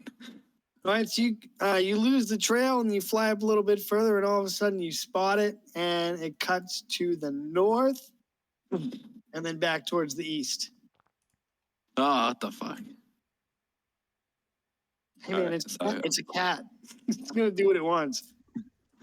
It's just leading me in circles. All right, Galley All boy. right.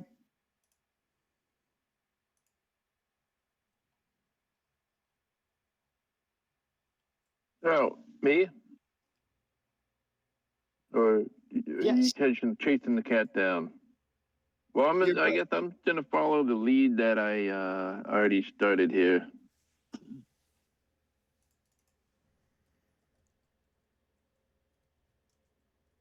Okay, make a perception check.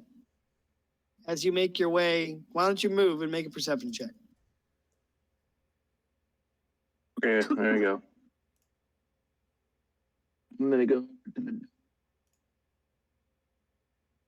slightly. It won't let me move. But okay, there we go. Perception check. Okay, here we go. We roll. Team. Very good. All right, so you make your way once again along the edge of the river, and you're headed towards the docks here, looking at the ground, and shoot, you know what? You could actually be making survival checks to try and track this cat. Oh shit. If you want. I mean, that makes more sense for you. If it adds anything, I will. I'm a little better at perception though. Okay, I mean, I do have let you know. survival. I would be looking for cat stuff. like scat and tracks and stuff. Dead mouse. That's it. That guy's a DJ, actually. Yeah, that's EDM. You're not gonna find anything. Yeah, that shit died in 2012, bro. Still waiting for that drop. It was everywhere, and then it wasn't.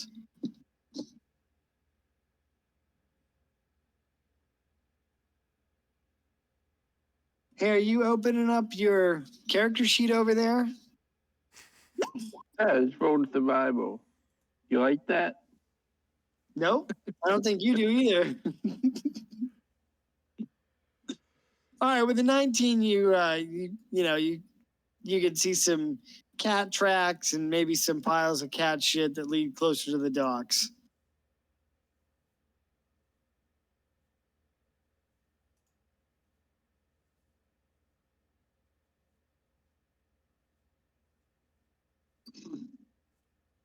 Okay, I would like to see if I can track down that other cat that the guy was talking, the black cat was talking about. What was Tommy's his name? Tommy and Gina. No, the other cat. The black cat? You didn't ask his name. Yeah, I want to now. I'll go. I'm gonna go back and ask them. You're gonna go back and ask him? Yeah. Really? Mm-hmm. All right, well, you go back and he's high as a kite because you gave him all that catnip. Okay, I find him pretty easy. What's his name? What's your name there?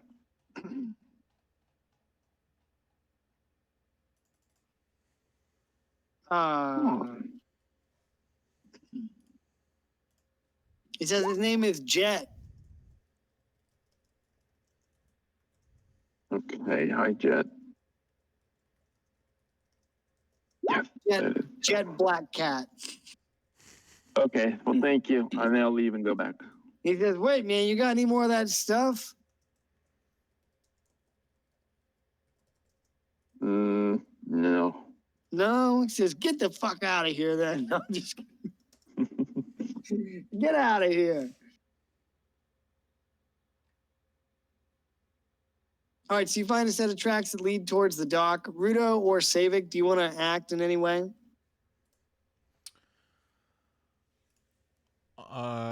Let's see. Yeah, I guess so. I Okay. guess I'm gonna I guess I'm just at the library, just kind of tightening up some notes that I want to present for this master class. Okay, right why now. don't you all right, so you're writing down some of these notes and discussing some of the things that we talked about earlier, and why don't you make like a history check or something Okay. to try and recall some information about your predicament. You're thinking of different ways to overcome the situation you're in.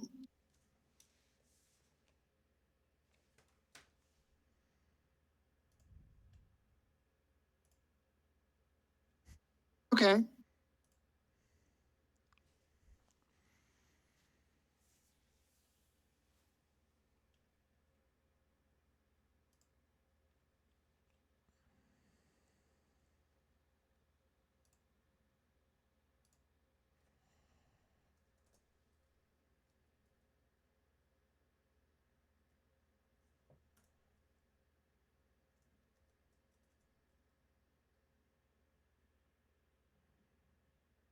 I'm sending you a tell.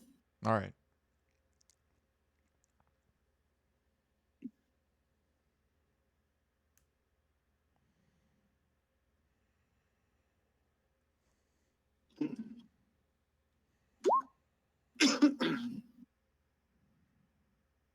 Rudo, is there anything you wanted to do?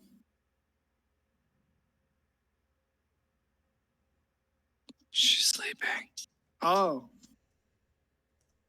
I don't know if she's sleeping. maybe he's AFK. Good night, Darren. Sweet dreams. I can read you Goodnight Dragons from memory if you want me to.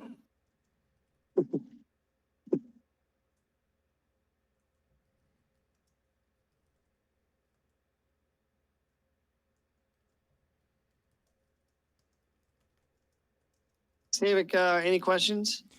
Yeah, I'm finishing up my notes right now, and I'm going to go ahead and head that way. Okay.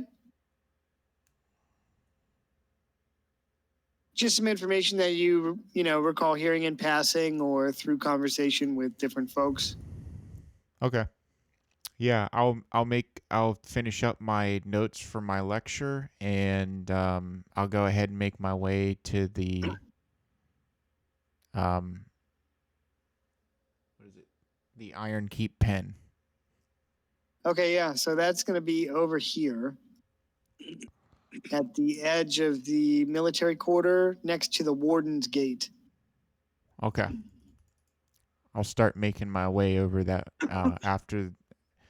once I feel comfortable and get all the final preparations done for the master class finished up, setting things up in like a lecture hall and whatnot. I'll go ahead and make my way over Okay.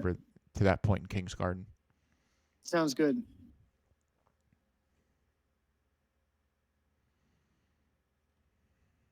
All right, cat chasers.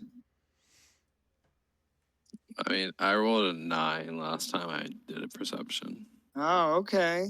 So I think All right. Well, it looks like the tracks go to this bridge, and then you're not sure.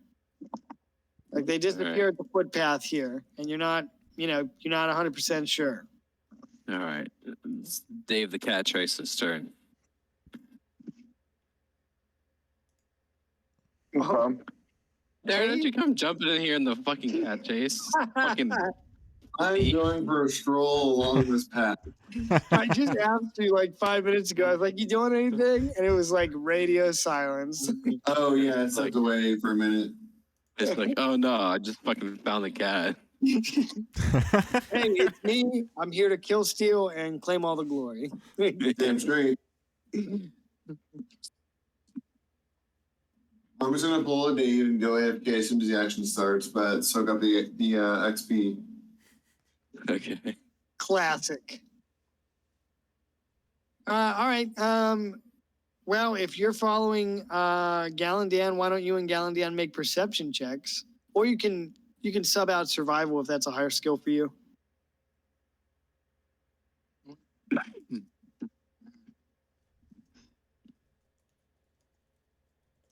that's not promising. Oh, so as you're making your way through here, there is Making our way downtown. So you make your way Sorry. through the bank here. Maybe this was the bank building. Anyway, you make your way by the bank, and there's a lot of ruckus going on. Okay. There's, Around here. yeah, there's a relatively large group of people gathered outside of the bank, which is closed. Oh,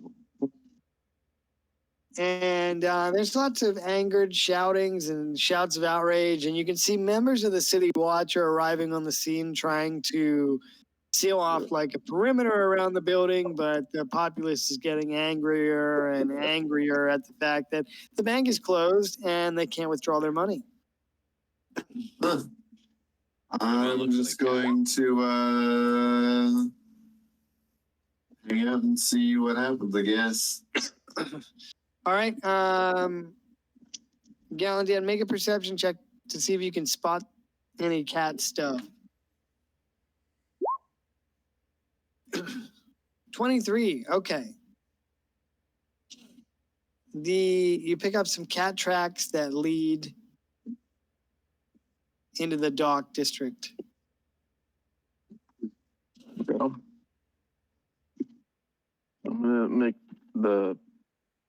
I'm gonna do a bunch of these.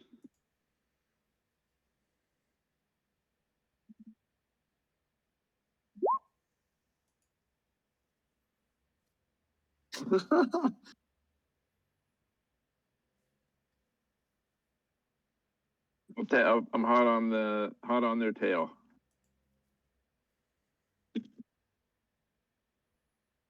I'm sorry. Can you sound that out for me, Dave? I can't understand. Yeah, what does that say?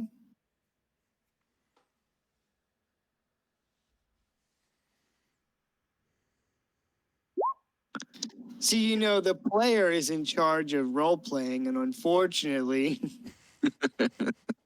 It's not working right now. No, I'm just typing what I was be saying. Oh, I didn't know that was an option. It is if you have an Apple Pencil.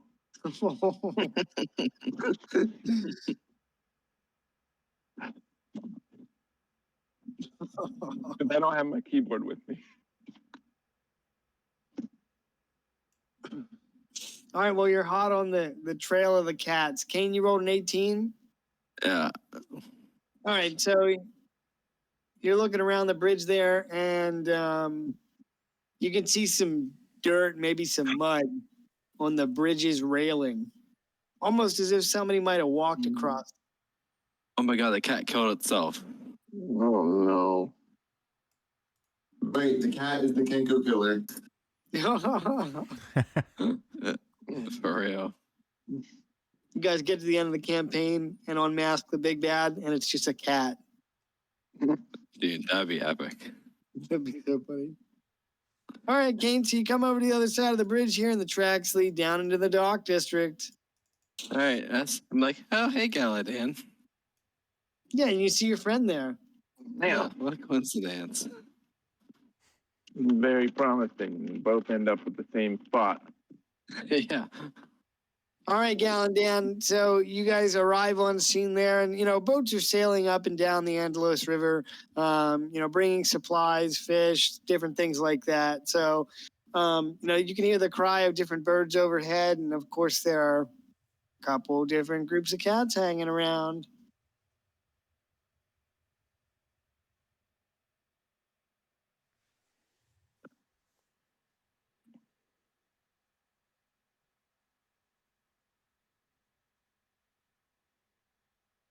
You can't talk to them.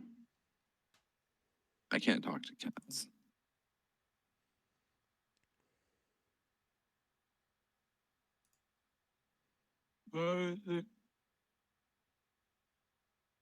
Let's go up to and ask for the Bon Jones.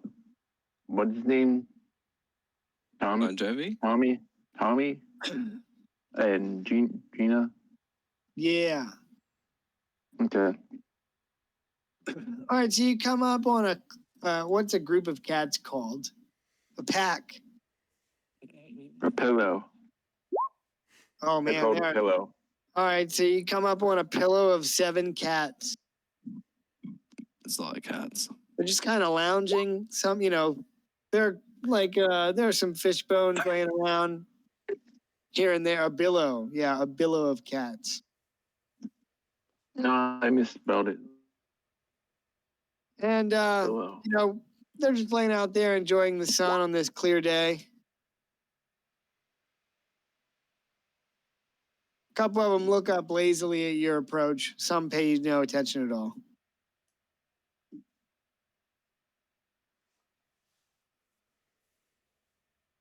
Okay, I'm gonna see which one's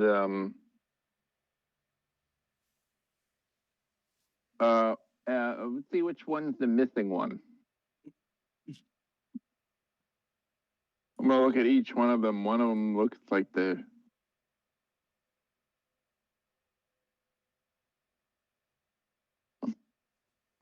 one of them looks I'm sorry, I'm texting. Are you gonna ask me what all these cats are colored? And their names. Yeah, I need to know all their colors. Oh my god. All right, well, there's a white cat and an orange cat and a gray cat. And White, a black orange, and white cat. A brown and white cat. Dude, I don't know. There's cats. never heard a of couple such a cats. There are just 7 cats there. And what are their names? Yeah. What are their pastimes? What do they like to do in their free time? Cat stuff. Whiskers, Felix, Oscar, Smudge, Fluffy, Angel, and Lady. What's the white one's name? Lady. All right, he just told Okay, you the I'm white one. looking. That's the lost one. Go get it. Are you lost? I want to ask the white cat if they're the lost cat. Oh, well, the white cat looks at you and says, I ain't lost, sugar. The white cat's black. Shit. You're not lost? Don't you have a family that's looking for you? Family. Yeah.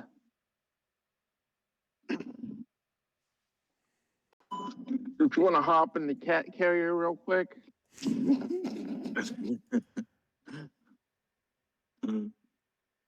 I'll bring you right back. The cat looks at you and is like, you shouldn't be able to talk to me.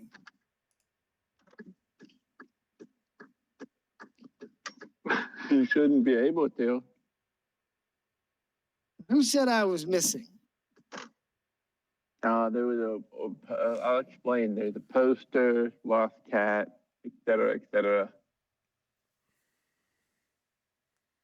Oh, Holy shit. the cat says, well, who's asking on this poster? So honestly, I'll do you 1,000. I don't know. But it just said there was a missing cat, and all paw prints led this way thus so far.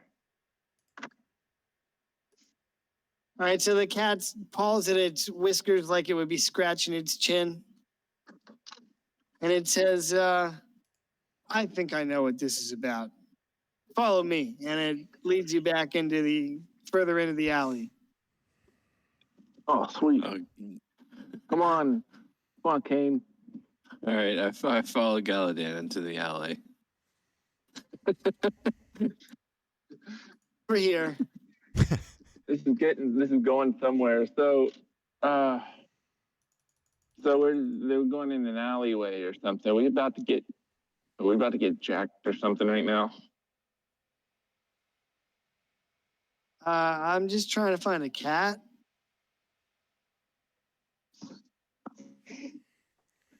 Do we need to roll What for if the cat's initiative? what if the cat's like polymorphed is something? All right, so this cat is going to lead you guys back here.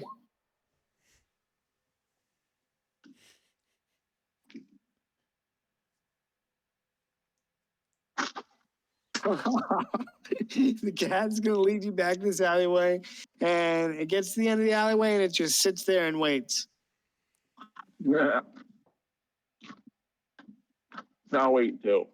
You're going to wait too? What do you mean you're going to wait too? For something. Something's about to happen. Well, Trust me, my ranger instinct tells me this. it looks out at the alleyway at you and says, you coming? You want me to go with you, but you won't come with me? Number one. Oh shit. All right, let's go. Are they like sitting in front of the alleyway, or are they all the way at the back end of it? Like sitting at the end of the alleyway, like in between these buildings. Yeah.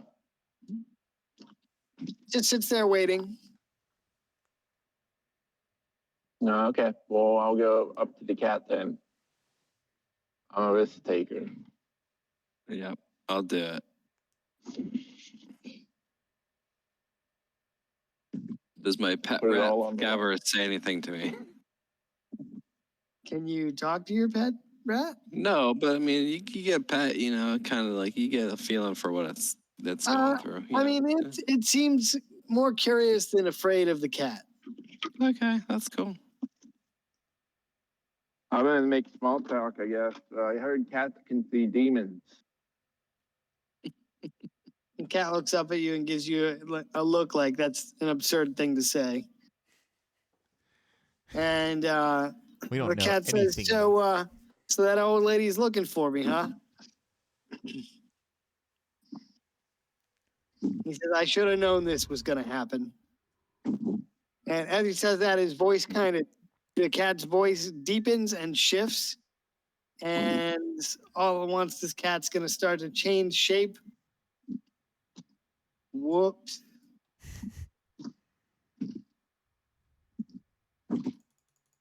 He's not this big, but he's hard to see. And where there was once a cat, now stands a half elf male in he's wearing a green tunic and leather armor. And as he shape shifts from cat form, he kind of stands up tall and stretches and cracks his back and his neck. And he's like, man, you almost forget how to walk on two legs. He's a skinwalker. Kill him.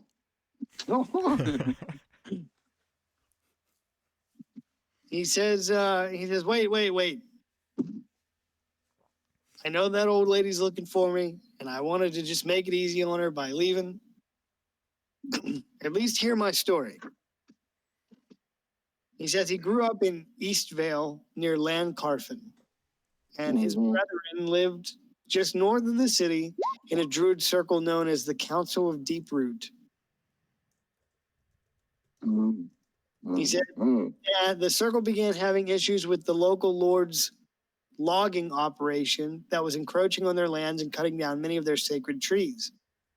They made a plea to Lord Carfid, a minor noble and the head of the Lord's council in Landcarfen, to avert the destruction of their sacred grove. But many of their pleas fell upon deaf ears. Outraged, several of my brothers decided to take action and set out to attack them in the night. I accompanied them and agreed to keep watch. But when they got there, they killed the loggers instead of warning them. They slayed the guards and burnt down the commander's barracks. Unbeknownst to us at the time, Lord Carfid's son was inside the camp, negotiating a new contract that would move them from our lands. Lord Carfid, after finding out his son had burnt alive, issued a response that was brutal and swift. He sent forth his bannermen into the forest with instructions to destroy our circle and kill all of the druids. It was a bloodbath, and our archdruid was beheaded. I didn't have any options but to wild shape into a bird, and I took flight. But an arrow brought me crashing back down to earth in the wilderness, just beyond the circle. I used the last bit of my magic to travel through a tree to the world tree in Timoria. From there, I rested until I was well enough to make the remainder of my journey overland, traveling usually as a cat or a dog with a merchant caravan of the TTC. Lord Carfid put a bounty out on all surviving druids of my clan, and even here in distant Aralis, I feel that I'm at risk. So be honest, who wouldn't want to be a cat? Their lives are easy. Who wouldn't want that? You get to sleep indoors, you get free food, free massages, all the rodents and birds you want to hunt as much as you want. I originally only planned to stay long enough for the heat to die down so I could make my escape, but the kind woman took me in as she grew older. Her vibrant hair turned gray. Wrinkles grew across her face as she aged, and her sight began to fail her as well. She needs me, and I shouldn't have left because I probably need her too. I have no family left, no circle or brethren to return to. She's all I have, and I thought that by staying, it would be too hard on her. And so he shrugs after telling you that, and he says, if the guard were to apprehend me now, they'll imprison me, or worse, send me back to Eastvale to stand trial and face execution. My brethren and I did nothing wrong. In the days of Lord Saunders' government, we would not have faced such inaction that we needed to rise up against them. We had an agreement with the council, and our lands were sacred. Oh no, who dropped? Oh my, Dave dropped. All right, John, well, it's up to you. That's what he says. I tell him that I won't turn him into the guards and that he should return to the old lady and live out his days there. He nods and he says, I will. Much happier as a cat anyway. He he says, "Is there any way I can repay you?" I mean, I wouldn't think he has much gold or anything like that. I would just say no. Just carry on, live out your days. He nods at you in thanks and says, "Yeah." Days. He nods at you in thanks and says, "I certainly will. Safe travels on the road." And then he will shapeshift back into a cat.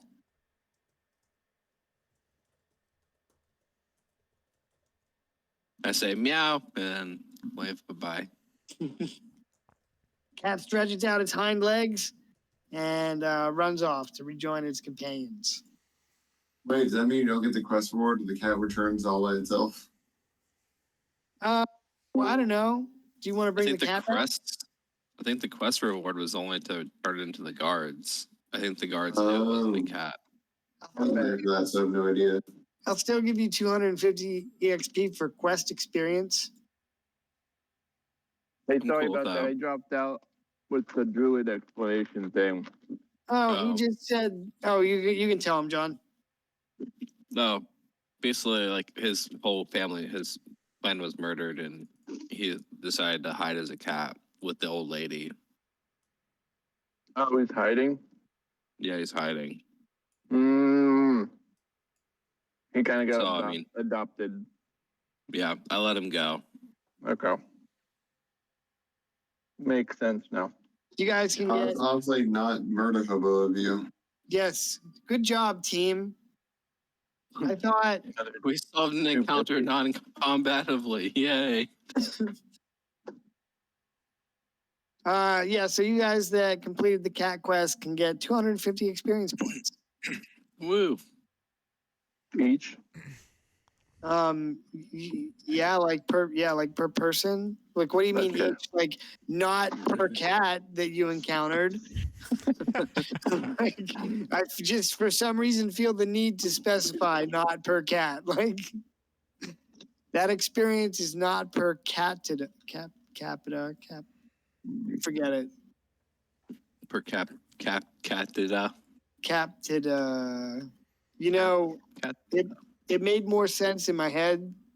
I understand where you're going with No, it. I'm I'm trying to trying to- follow it, but This is why I could never do improv comedy because some of it, like, sometimes I'm like, man, that's funny, but then I say it, and I'm like, such an idiot. Like, I think that's the point of improv comedy.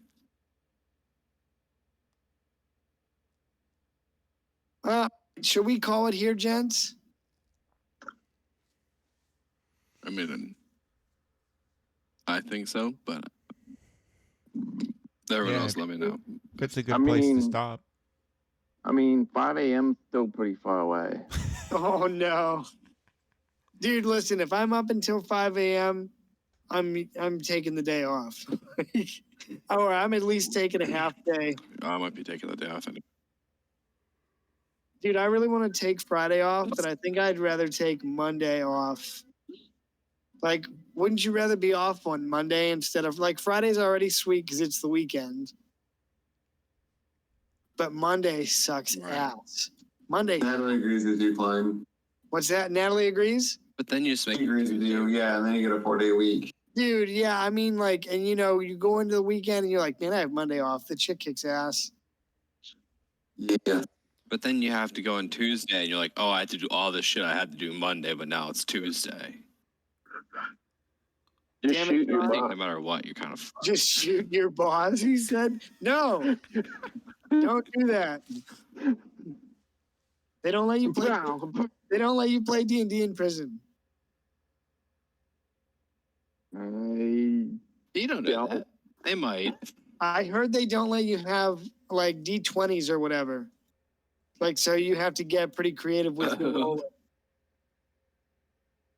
You have to roll D6s, 4D6s. It's fine, or 5D6s. They You probably can don't. make them out of cigarette boxes. They probably don't let you have those either because that's probably considered like gambling. We're not No, they let gambling. you have D6s. Are we gambling? No, I mean if you're in prison or jail. Yeah, but I mean, we're playing D&D with the dice and then the chances. Are we gambling, guys? They let you have dominoes in prison. They could have D6s. Oh my God! For a second, I thought you meant Domino's Pizza. That's what I thought he I meant. love Domino's, bro. Probably not. Shit, step one, go to jail. Step two, call Domino's. Damn, that's a bad sign if it's only Wednesday and I'm already thinking about the pizza we're gonna eat on Friday, Wes. Pizza Oh time. man, John, what are you doing? What are you doing this weekend?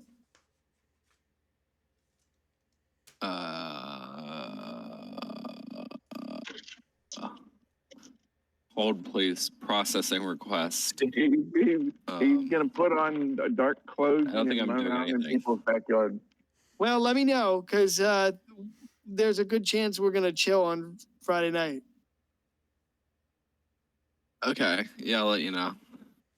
So, Pizza. and if not All right, man. Friday, if Friday's not good for you, I should be back on I'm doing something during the day with some old work friends on Saturday, but I should be back by I'm thinking 7 on Saturday. So if Saturday's better for you, just let me know. Wes just told me I don't think I'm doing anything either.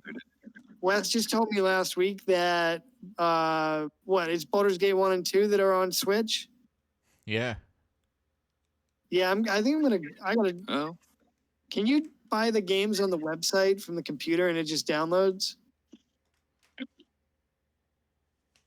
I don't know. I think maybe, but I'm not 100% sure. Bro, I don't even know my Switch login. Hey, doesn't Zelda come out soon? I don't know. I think in probably the end of this year. Oh yeah, they're on sale for 70% off. Games are 70% off? No, the Baldur's Gate 1 and 2 are 70% off. Yeah, I'm gonna grab them. I think I have Baldur's Gate 1 for my PlayStation 2, so I think I'm just gonna buy Baldur's Gate 2. I would have you one want? on PC. You have Baldur's Gate 3, I right, don't John? think they're multiplayer. Wait, you can't play Of course I do. multiplayer on Switch? I don't know if they're multiplayer. Let me check. That's like a travesty. Hey, what'd you guys think of the session? Good role playing. Good role I like the playing. cat. Yeah. Little mix of everything. Yeah, there was It was a good. challenging fight in there. Yeah, You guys are like the Avengers, I like that. I'm the adventurers. the campus Avenger. Campus safety Yeah, campus at safety the officer. Arcane University. That should be the team. I'm gonna get you one of those shirts made for your birthday. I need to I need to disguise self as a middle-aged and slightly overweight campus safety officer and patrol the arcane quarter in the evenings. That's funny. You'll blend right in. John, it says single system 1 to 2 players. No, then yeah. There you go. You know what else I have for the PS2 is both of the Lord of the Rings games, which are really awesome. Dude, Actually, the never two played those. towers. Oh, What'd you say, man. Darren? No, I've actually never played those. Oh But my I'm god. replaying Kingdom Hearts 2 on the PS2 right now. Oh, nice. It's a good one. The Lord of the Rings: The Two Towers was amazing. Yeah, I liked how they put it starts out with the Battle of Amon Hen at the end of the Fellowship. And then you go into the Two Towers, and I was like, man, this is awesome. Yeah, they had a good progression system and everything in that. bro, just like everything else, Legolas is OP as shit. Oh yeah, I mean, he shoots like by the time like max level, he shoots like 8 arrows and kills everything in one hit. So what the? Noobs. Good job, guys. Well, I'm you, gonna head out. you took out the serial killer and saved a cat the very next day. Oh yeah. Now we have to go back and we recheck the quest board. Yeah, I'm gonna have to get the updated one out there. So, all right, boys. Hope it was fun. Thanks for coming, and we'll pick it up here next week. Also, like any other stuff you want to do in the city, just message me and we can do it. All right. Unless it's like group stuff, we can just take care of it out of the game. Cool. I also want to post a sign at the crowbar saying that that he's been taken care of. Oh, maybe you should go back there. Maybe. Might be worth checking that out. All right, we'll start next next time on Dragon Ball Z, All right. or I'll message you. Sounds good, Petey's. Thanks again, All right, guys. see you, man. Hope it was fun. See you guys. So. Yeah.